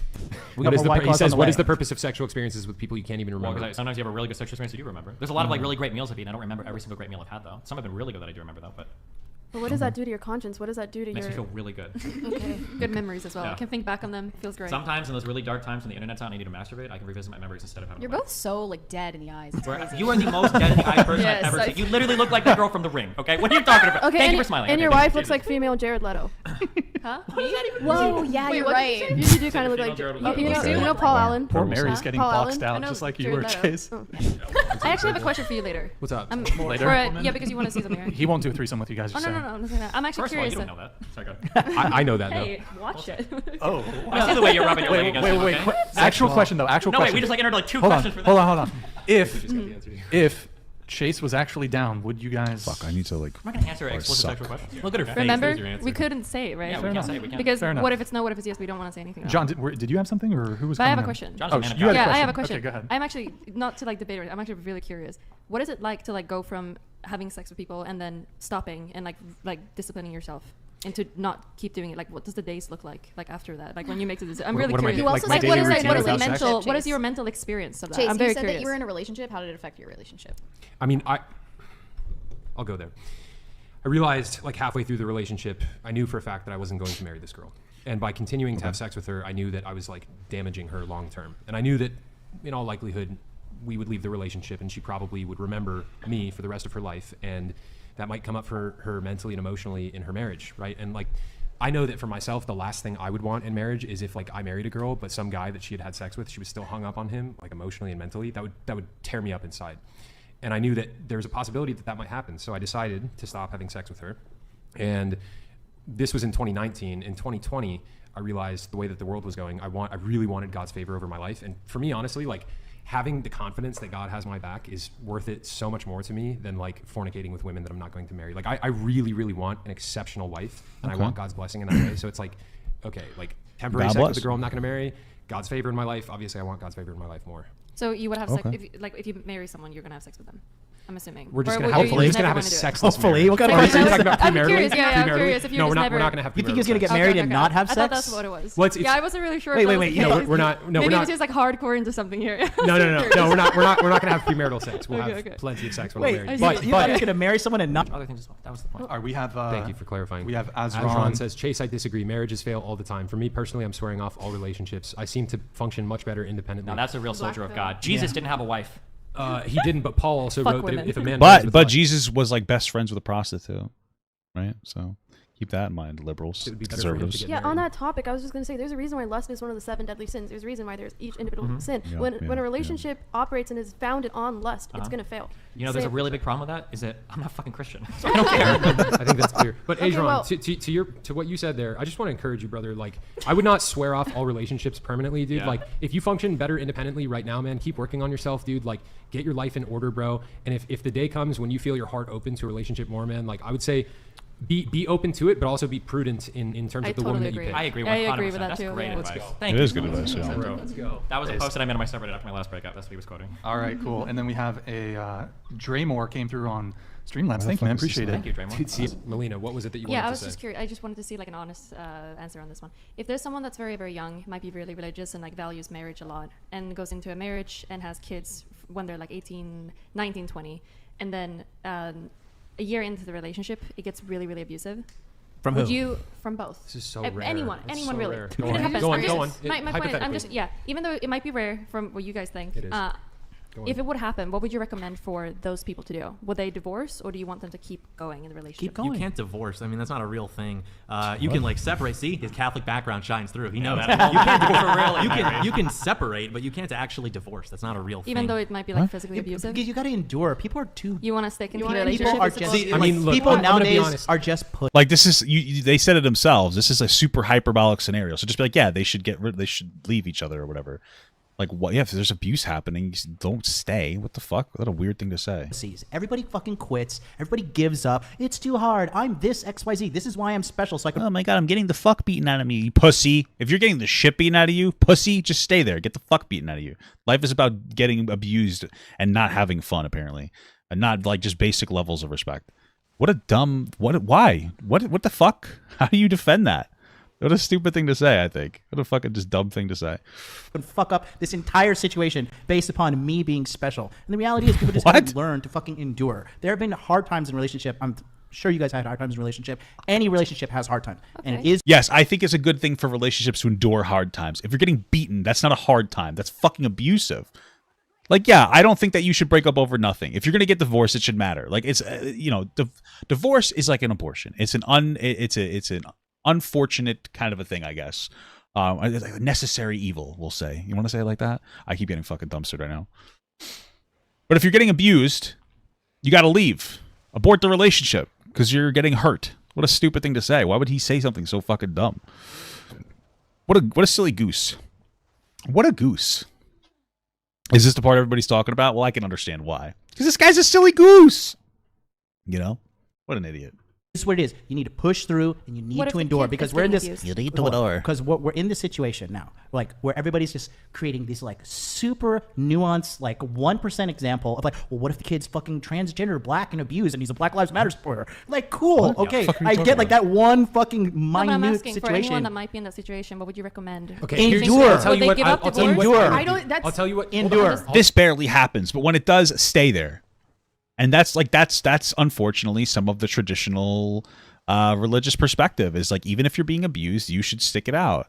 And it's like, that's fucking crazy. If you're saying it's barely most of the relationship, that's not most of the relationships, then why not just concede and be like, yeah, that's pretty fucked. I think it's incredibly rare, but if that does happen, like, leave, then I'd be like, okay, at least you're being like decent and somewhat consistent, like you're being a decent person.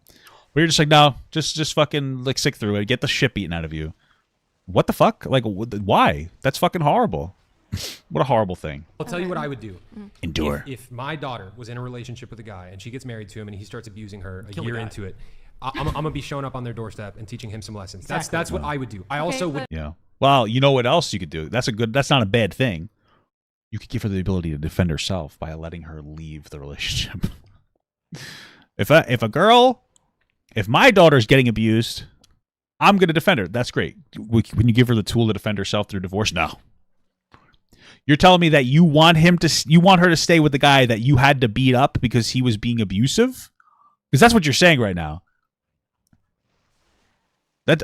Which means if you think that a woman should have, or any person should have to stay with somebody that's getting abused, then that means that you're welcoming them into the family, basically. So you really think that you're going to beat them up, or are you just going to be like, well, this is a relationship? Because most people are just like, it's not our relationship, Marge. It's not our job, Marge. It's not our relationship. They see she made her bed. She sleeps in it now. It's just fucking ridiculous. I mean, I beat them up and then also give her the ability to leave the relationship. Silly goose. The fuck are you talking about? Not if I didn't have the capacity to do that for some reason, I don't know. I wouldn't want my daughter in that situation, quite frankly. And I understand the argument to endure because I have people close to me who grew up in abusive households, and it lasted for periods of time, and it was a phase, and they endured through it, and they ended up raising healthy, successful families too. Guys, abuse is a phase. It's not a big deal. What does that mean? What does that mean? The only way that you could defend this like dog shit perspective is if I don't even know how you can defend it. How do you defend this perspective? Like, I'm sure that there are people who engage in some abusive behaviors and like shitty behaviors. Like, I've gotten really angry before and I've broken things, and I'm not proud of myself for that, right? And so that might scare a partner, and I get it, and I'm not proud of myself, and I understand, and that obviously has changed already. So I get that, but like, when I think of abuse, I'm talking about like people getting the fuck beaten out of them and shit. It's to always have to stay. That just seems wild to me, because that's just going to lead to more abuse.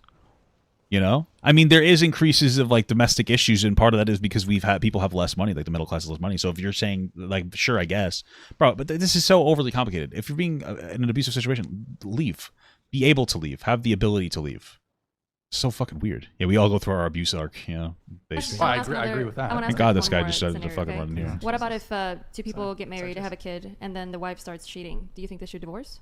Absolutely. They should divorce then? Jesus himself said. So if a girl's getting the fuck beaten out of her, she shouldn't get a divorce. But if a girl cheats on a guy, he should get a divorce. Incredible stuff. Frankly, the cheating isn't as bad as the abuse. Hot take. I'm sure nobody agrees with me on that one. What the fuck? Imagine getting spine busted in the middle of the living room and they're like, it's just a phase. Yeah. Jesus Christ, a girl. Hold on. Jesus and you himself could work things through, right? Girl, you got to make a skit on this. You got to make that exact skit where somebody, where a girl gets like fucking spine busted through a table, and then there's like, oh, that's just a phase. It's just a phase. You gotta speak truth through funny. You have to be the true Sneeko. That's what you need to be. The true Sneeko. Jesus himself said in cases of adultery, divorce is So you think that divorce is worse than physical abuse? For the children? Cheating, sorry. You think that cheating is worse than physical abuse? For the children, yes. Absolutely I think absolutely not. If a fucking guy's beating his wife, he's beating his kids too. What are you, stupid? Holy fuck. Absolutely not. You're just teaching that kid to be abusive too. If a young boy watches his father beat the fuck out of a girl, he's going to think that that's normal and okay. And he's going to beat the fuck out of his girl. You leave. There's nothing that... No, of course not. Who's the fucking idiot? These people are so dumb. What a fucking moron. Holy shit. These people are unhinged. They're fucking unhinged. I'm not going to say divorce. Divorce is worse for the children. I already said that if a woman's getting abused, yeah, I think she should leave. Like, I mean, if it's a brief temporary thing, like what if it's mental abuse? How do you know if it's temporary? Okay, less cut and dry. You're setting your child up for failure as well if you stay in like these abusive marriages. Yes, it is, because you're the psychologist. We can like Google it right now if you want. We'll agree that the patterns that you have at home are going to replicate in their future, right? So if this child gets used to seeing their other loved ones and probably them being talked down upon, being treated badly, they normalize that behavior. So you're it does get passed down generations. Yeah, you're correct. You're setting them up for failure in the workplace. You're right. That abusive behavior does get passed down generationally, but also. Okay, what? But and relationships. I just want you guys to understand. This is like the reason why I sit on this podcast and like extol the virtues that I do is because it's like I think we need more righteous biblical masculinity in the world where you actually have good men that are going to be good leaders of their households. And if they're bad men, they should be able to stay in that household consequence free by not being able to get divorced. Like that's what you're saying. You're not practicing what you preach, brother. I think that the good book needs a little bit of an update because it's not such a good book apparently. If it's like if a girl cheats you can leave, but if a guy beats the girl, as long as they don't die, or no, that's slaves. I'm sorry, the Bible says that about slaves. As long as they don't die, you're allowed to be your slaves. Okay, sorry, I'm sorry. I wonder if slaves are afforded more rights in the Bible than women. I don't really know. I'm not sure which one is worse. Incredible stuff. Like what the fuck? What the fuck are you talking about? Very righteous. Not going to beat their wives or emotionally or mentally abuse them or any of these things. Like that's why. And what if they do? To do this podcast with Brian, does God smite them? Make men great again. Little off topic, but a little bit on topic. I heard a really funny joke today. It really kind of got me. It was an interesting joke. It was from Ricky Gervais. He was talking to I think Jerry Seinfeld, and the joke was a guy died of old age, went to heaven, and he told God a Holocaust joke. And God said, that's not very funny. And the old man that died of old age replied, well, I guess you would have had to been there. Right? I just thought it was like so funny. Because I think it's relevant here. What the fuck is God going to do about the guy beating the shit out of his wife? You know? Just like, what the fuck did God do about the Holocaust? He wasn't there, you know? God's cool. I respect that. And I want to believe that there's a God because I need to believe that there is a God because I need, or something that's going to keep my wife and I together forever because I love her very much. And I can't imagine a world where I'm not with her or a universe or something. I need to think, I need to believe, and I need to feel that my wife and I, our energies or our consciousnesses or whatever is going to follow each other eternally, right? I need to believe we used to be dinosaurs together, that we're in love. We were in love dinosaurs. We need to love. We were dinosaurs. But yeah, man, like, what's the consequence? God's cool. Papa God. Yeah, quote that. God's all right. He's cool. God's pretty cool. He's pretty pissed. But what's the consequence? If the girl can't get divorced and you're forcing that bond, you're normalizing and saying that behavior is okay to an extent. why aren't abusive men pushed away? Like, I just don't understand. Like, what's the consequence? What's the societal, if you can't even get a divorce, like what tells that guy that he's doing the wrong thing if he has like normalized abusive behavior? You know what I mean? I just wonder. We don't have these situations continue. You're talking about liberal men who would get epically triggered like snowflakes. Like, you're equal to me. I'm going to beat you up. But there's probably going to be cases where there are like really, really horrible marriages. What? And my question is, would you recommend? What? That's not liberal. Not for nothing. Liberal men are betas. They don't have the strength to beat up a woman. All right. But what I will say is that every single fucking person who doesn't believe that women should be equal, they always go, "Oh, we're equal, so I can beat the fuck out of you then, right? So if you smack me, I can pile drive you until your fucking spine is destroyed. Oh, equal fights, equal rights. You push me, I'm gonna put you in a fucking suplex. I'm gonna suplex you through a fucking through the steel cage, and you're gonna land onto the ground. Like, this is fucking WWE." Equal rights, equal fights, like whatever. And I agree, obviously, if a woman hits a guy, then he can get proportionally physical back at her. But I don't hear liberal guys making those jokes, except for me, of course. I say it all the time. It's funny. The fuck are you talking about? Recommend those people to like choose happiness and like divorce and try to like be on their own because being in the relationship makes them really, really happy, maybe even suicidal, who knows? Do you think they should rather stay just because they? But you're trying to. You're taking. They should go to church and return to God. Like, you're taking a very, very. Yeah, but I don't. Go away. You're taking a very. Wait. What are you gonna do about it? Well, let's say if your partner is being really, really, really bad to you, and there's like so many things that he needs therapy, but he's not doing it. Do you think that the wife in that case should stick around for that, even though it might be really bad for her and the child? You're taking an extremely niche. Hold on, you're taking an extremely niche example. You are. But it doesn't matter because you're not saying in that extreme case I think that she should leave. You're saying in that extreme case she should still have to stay. That's the problem. If you think it's so fucking niche, just be like, yeah, that's pretty heavy. I do think that you should be able to get a divorce in that instance. Okay. That's all you would have had to do, but you're doubling down on the horrible abusiveness being okay to you. I think it is. Okay, well, I think there's a lot of. So listen, you're taking an extremely niche example and you're blanket statementing it for like the entire solution I'm not saying it of at all. divorce. I think you are though. No, I'm not saying. But you're saying like, no, what if the guy is like beating the wife? Yeah, I'm asking and then you what like you the think kids are like fucking retarded. They love Black Lives Matter. Because I never. What the fuck are they talking about? Because I never see you conservatives talk about problems like this. I'm not a conservative, first of all. How dare you? Yes, you are. That's a good point, though. That's an excellent point. This is actually a good point. Because I don't ever see like conservatives talk about like, hey, what do you do in the case of abuse? Saying, oh, they got to get help. That's nothing specific. Well, what would you do about it? Oh, I beat them up. I don't know, like what really should be done? Like, where's the deep infrastructure that exists in case somebody's in like this abusive relationship? I understand that you can go to church and you could say, hey, this sucks, but what really happens? Like, that's what divorce is for, to be able to leave a partner that's like making you miserable, or maybe both of you are just not good for each other. You assume my political affiliation. That's not funny. You're assuming my political affiliation. By the way, I think that it's okay that women get the fuck beaten out of them and they have to stay in the relationship. They should just endure. Okay. Also, feminism bad. You're on the whatever podcast. You're obviously conservative. I always see you guys talk about how you get there and all these things, but when it actually comes to like happiness and like mental health, I never see you talk about any of it. And like, what's mental health is I want to make the point. This is why I tell people that they need to find God and go to church, because it's like all of these problems that you're describing. If somebody authentically has a relationship with Christ and they're living in alignment with the Word, like it's going to mitigate 99% of these issues. Yeah, but also the church is a really good way to rape children as a priest. Not trying to be an asshole. This idea that like just love God doesn't do anything for anybody. Just love God. Bad things won't happen. People who love God have used God to kill gay people. What the fuck are you talking about? There's things in the Bible that justify slavery. There's things in the Bible that say that women are basically second class in their relationship.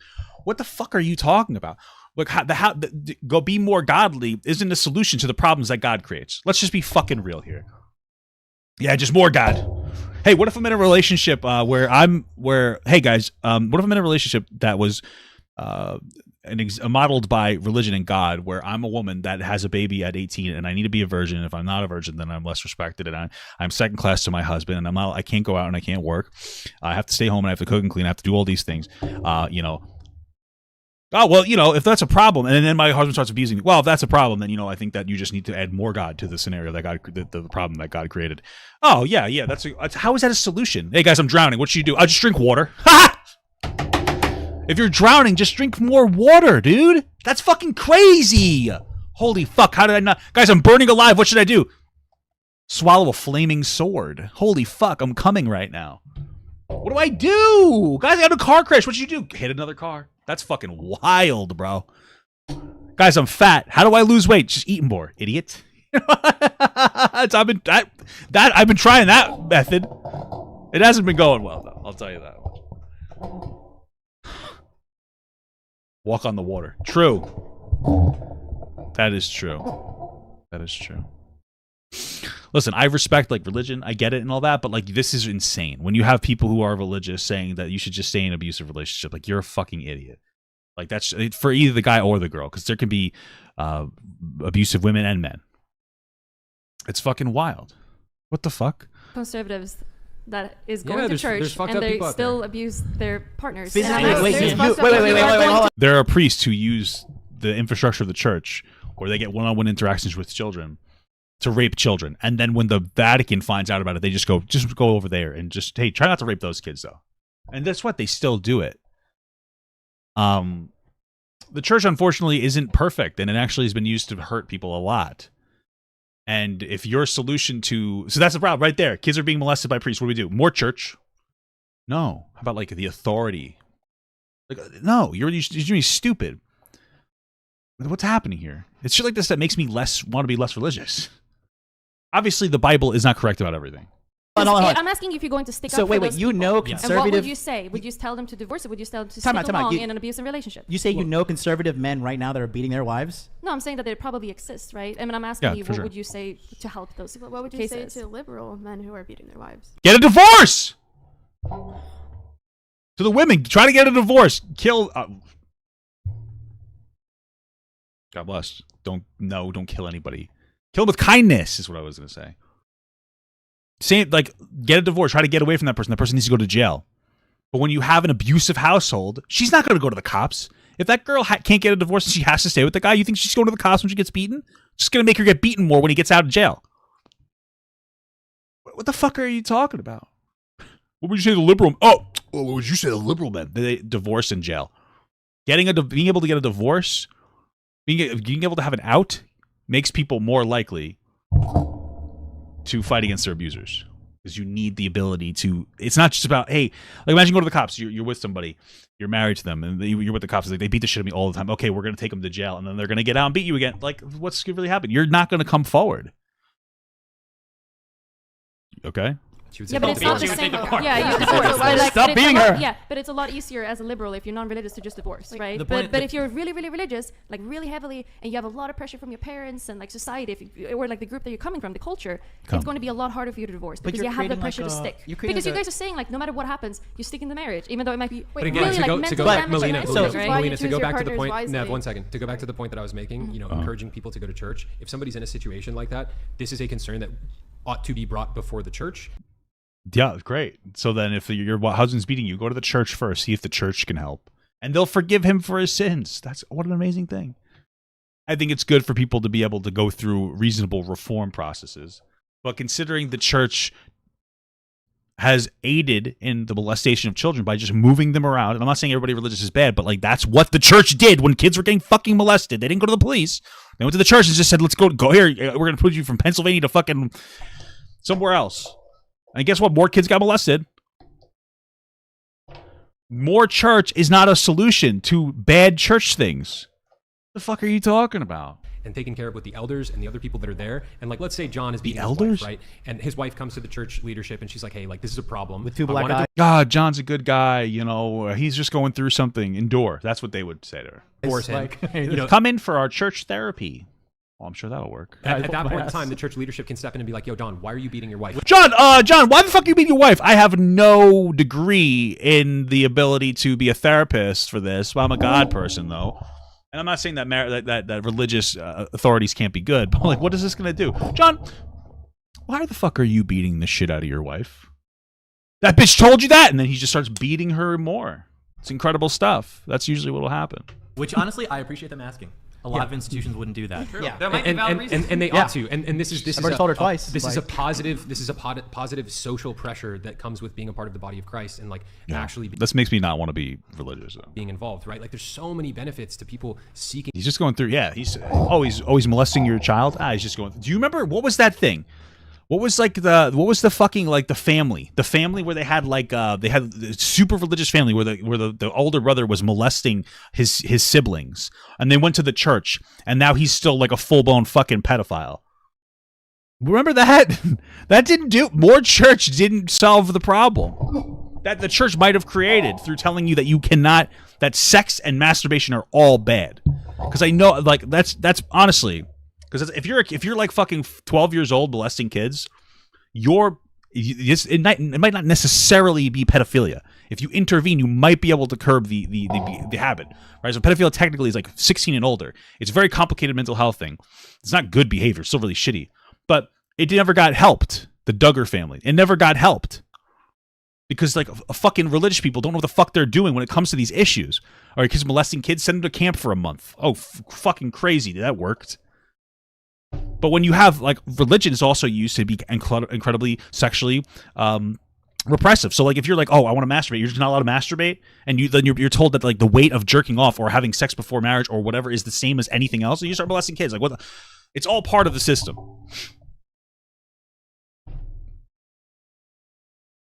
So, and he only got caught because the authority stepped in. The church actually, arguably, made him a more aggressive pedophile.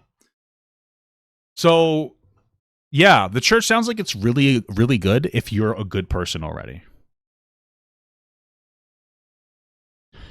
You know what I mean? Church is great. I'm a good person already. God and going to church and like being a part of a community like that, where a situation like you're describing arising, like there's going to be a ton of social accountability. But when people are atomized and they're separated from the rest of their community and stuff, and they have like a secular conservative home, you don't have that social net to like protect people. Used to get lynched for doing things like.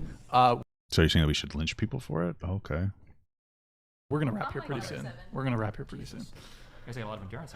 Dude, we still have I'm curious about your 17,000 viewers thumbnails. watching. I don't think they're very godlike. Okay, they're not very godly. No, the thumbnails. Brian. Oh my god, that's right. You got a lot of. I don't understand. It feels like you're kind of doing the OnlyFans thing here, where we're just posting like kind of like lewds to get money, and then you're getting all these donations. Sex sells. You would know. Yeah, I know. Why you keep doing it. Yeah, you're not wrong. Isn't that a little hypocritical? Go harder. Isn't that a little hypocritical? Go hard. Well, what do you think my position is? Your position is? Yeah. Why you're using them? Why are you using the thumbnails with the half-naked woman? Oh, I get it now. Okay. All right.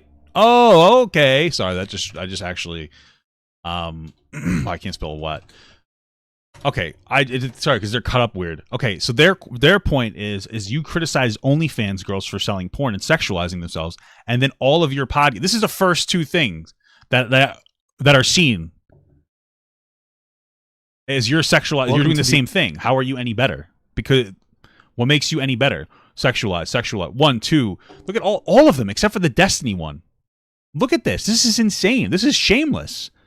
What is this? How do you have any room to talk? Why? Because it gets clicks. Duh. Yeah. It gets clicked. There you go. So it's okay to do OnlyFans because it gets clicks as long as you're making money. Apparently. And that's your logic. Okay. Melody's muted, bro. Muted. Mike 7 is muted. I'm Mike 5. Bro. Someone just spent $1,000 to mute you. Muted. $5. Number Mike 5. Come on, scuffed. Jesus, my producers can't even do basic fucking math. Hello. Okay. Melina, to Who your said point, 7? those girls I'm kidding. I love already you guys. put this image out there. He's a waste. But But doesn't using mean you them. should reap it. What's- right? what's- You're what's the tempting point? You guys men. explicitly asked for it, though. To be fair, Explicitly asked for what? for more cleavage and shit. Yeah. I don't explicitly ask for anything. I like literally that. watched when my buddy was on the show. You were like, pull your hair to the side so I can see your boobs more. Yes. What? Who? Yep. Damn.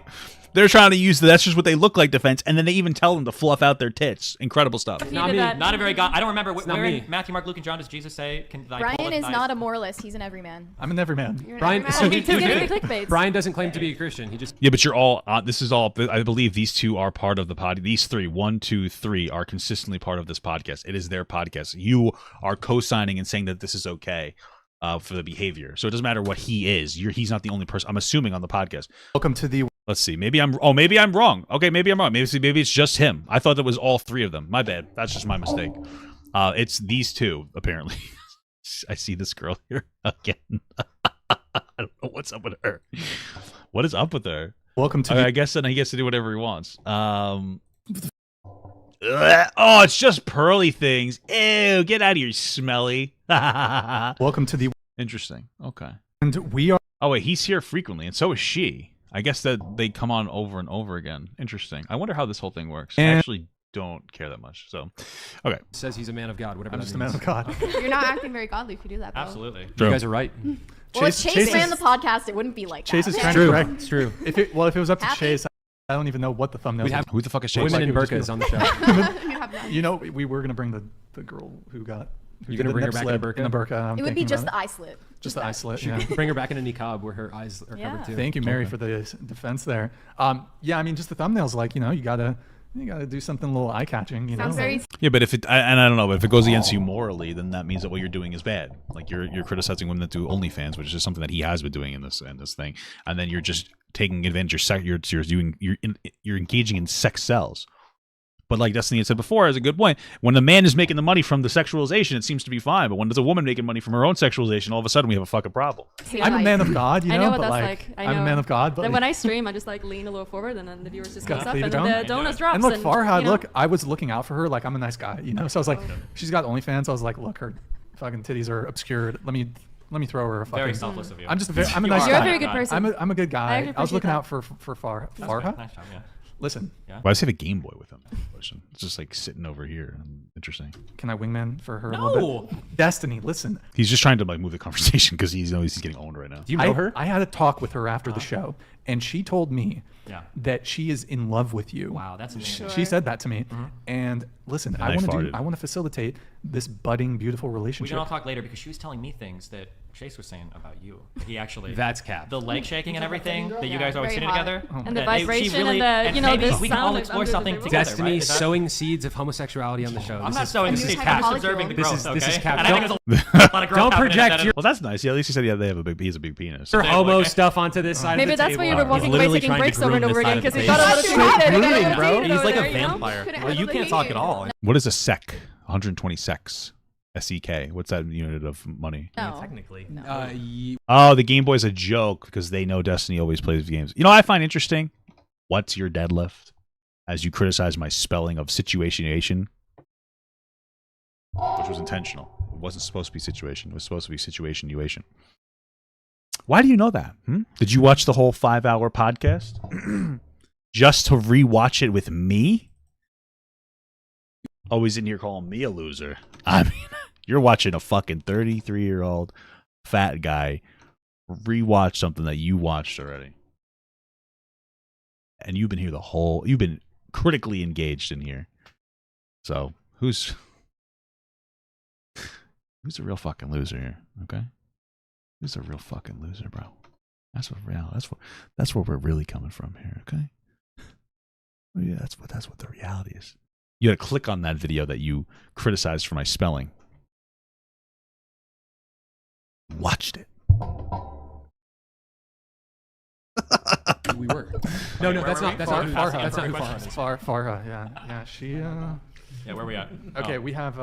Farha also objected to something that I'm trying to remember. Something. Oh, about, here we go. Mohammed Destiny. Hussein. I'd recommend you having a conversation with Mohammed Hijab. I thought that name was fake at first. About Islam rather than a charlatan like Daniel Hakikiti Tuchu. Brian, I'd recommend checking his channel as well to see Islam's response to the problems y'all have been talking about. Wow. Yeah, I'll check it out. Destiny, Thank you for the rec. How would you like living under Sharia law? Jesus Christ. It's about the same as Christian law, to be fair. Not really. How about Pretty the similar. same? What is Pretty similar. Sharia law? This guy was saying it should be illegal to get divorced. I don't know. It's pretty similar. No, it's one of those things where like the woke are more correct than like, yeah, he's right. Like, Is it? yeah. We got to do a fit check. What is a fit check? Do we Fit rate check it? is where we stand up and you show us what you're wearing. So like. The ideal law of God is interpreted by Muslim scholars over centuries. And yeah, it sounds like it'd be like the same. It would be the same as Christian law. It's all kind of the same oppression. No gays, no women rights, no women school, no abortion, no divorce. It's having slaves probably. I don't know if that's exclusive to Christian religion. So Awesome. You know, we get the fit. We see the fit, and mostly just that side of the table can do it. We just fucking kick back. No, I want everyone to do it. Everybody wants let's to be a see group activity. Come on, don't be shy. All right. Make sure my ultra base are in the shot. These? Oh, these are high quality Rainbow James from Walmart. Wait, hold on. Wait, Chase, show the guns. Let's see the guns, Chase. me show the Tries. guns? Let's see the tries. We Show don't the get many tries. from California, so. Whoa! Aaron. You want to see mine? Yeah, actually, let's see yours. Double buy. little double buy action. Wow, that's actually impressive. Fuck, Myron. That's impressive. Hey, what about Destiny? Destiny? Death by Snoo Snoo or what? She loves me too much. Destiny, let's see your fucking biceps, bro. What do you bicep curl? What do you bicep curl? Wait, or overhead press? Or shoulder press? Oh shit, who shoulder press? What are your numbers? The bench. What is the bench right now? Why wouldn't you? What do you mean? What are you, fucking idiot, Destiny? What? Press. Or shoulder press? Oh shit, who shoulder press? What are your People that want a big bench shoulder press, idiot. What are you talking about, you fucking silly goose? Overhead press is superior to the fucking bench. numbers? The bench. What is the bench right now? 25%. She benches Kilograms because of Sweden. She benches 95 for 10 reps. Wait, can you pull? She move the squats mic like back? 165 for 5 reps. How much do you weigh? Cool. Like probably 140. 60 kilograms. Oh, sorry. The deltoids are pretty solid too, I reckon. She can deadlift 225. What's the overhead press? She hip thrust like fucking almost 315, I think. Question. Well, hip thrust is in the compound lift. Can you do pull-ups? On the stream right now, I can. would you Like be down? 10 or 12 or something. Could, Wow, that's could you squat Destiny right now? I have heels on, okay, and I'm Take not 'em taking off, those yeah. off because then I'm barefoot and that costs money, okay? So. Destiny has a cute body. Thanks. Wait, Nicole? Nicole. Okay, cool. Tell Nicole my Instagram is instagram.com/destiny. She can hit me up. Okay. My mic. Is it? Oh shit, he's back. I don't know. Oh, you got, you got 3 minutes. 3 minutes. I think you got 3 minutes. Yeah. Return of the King.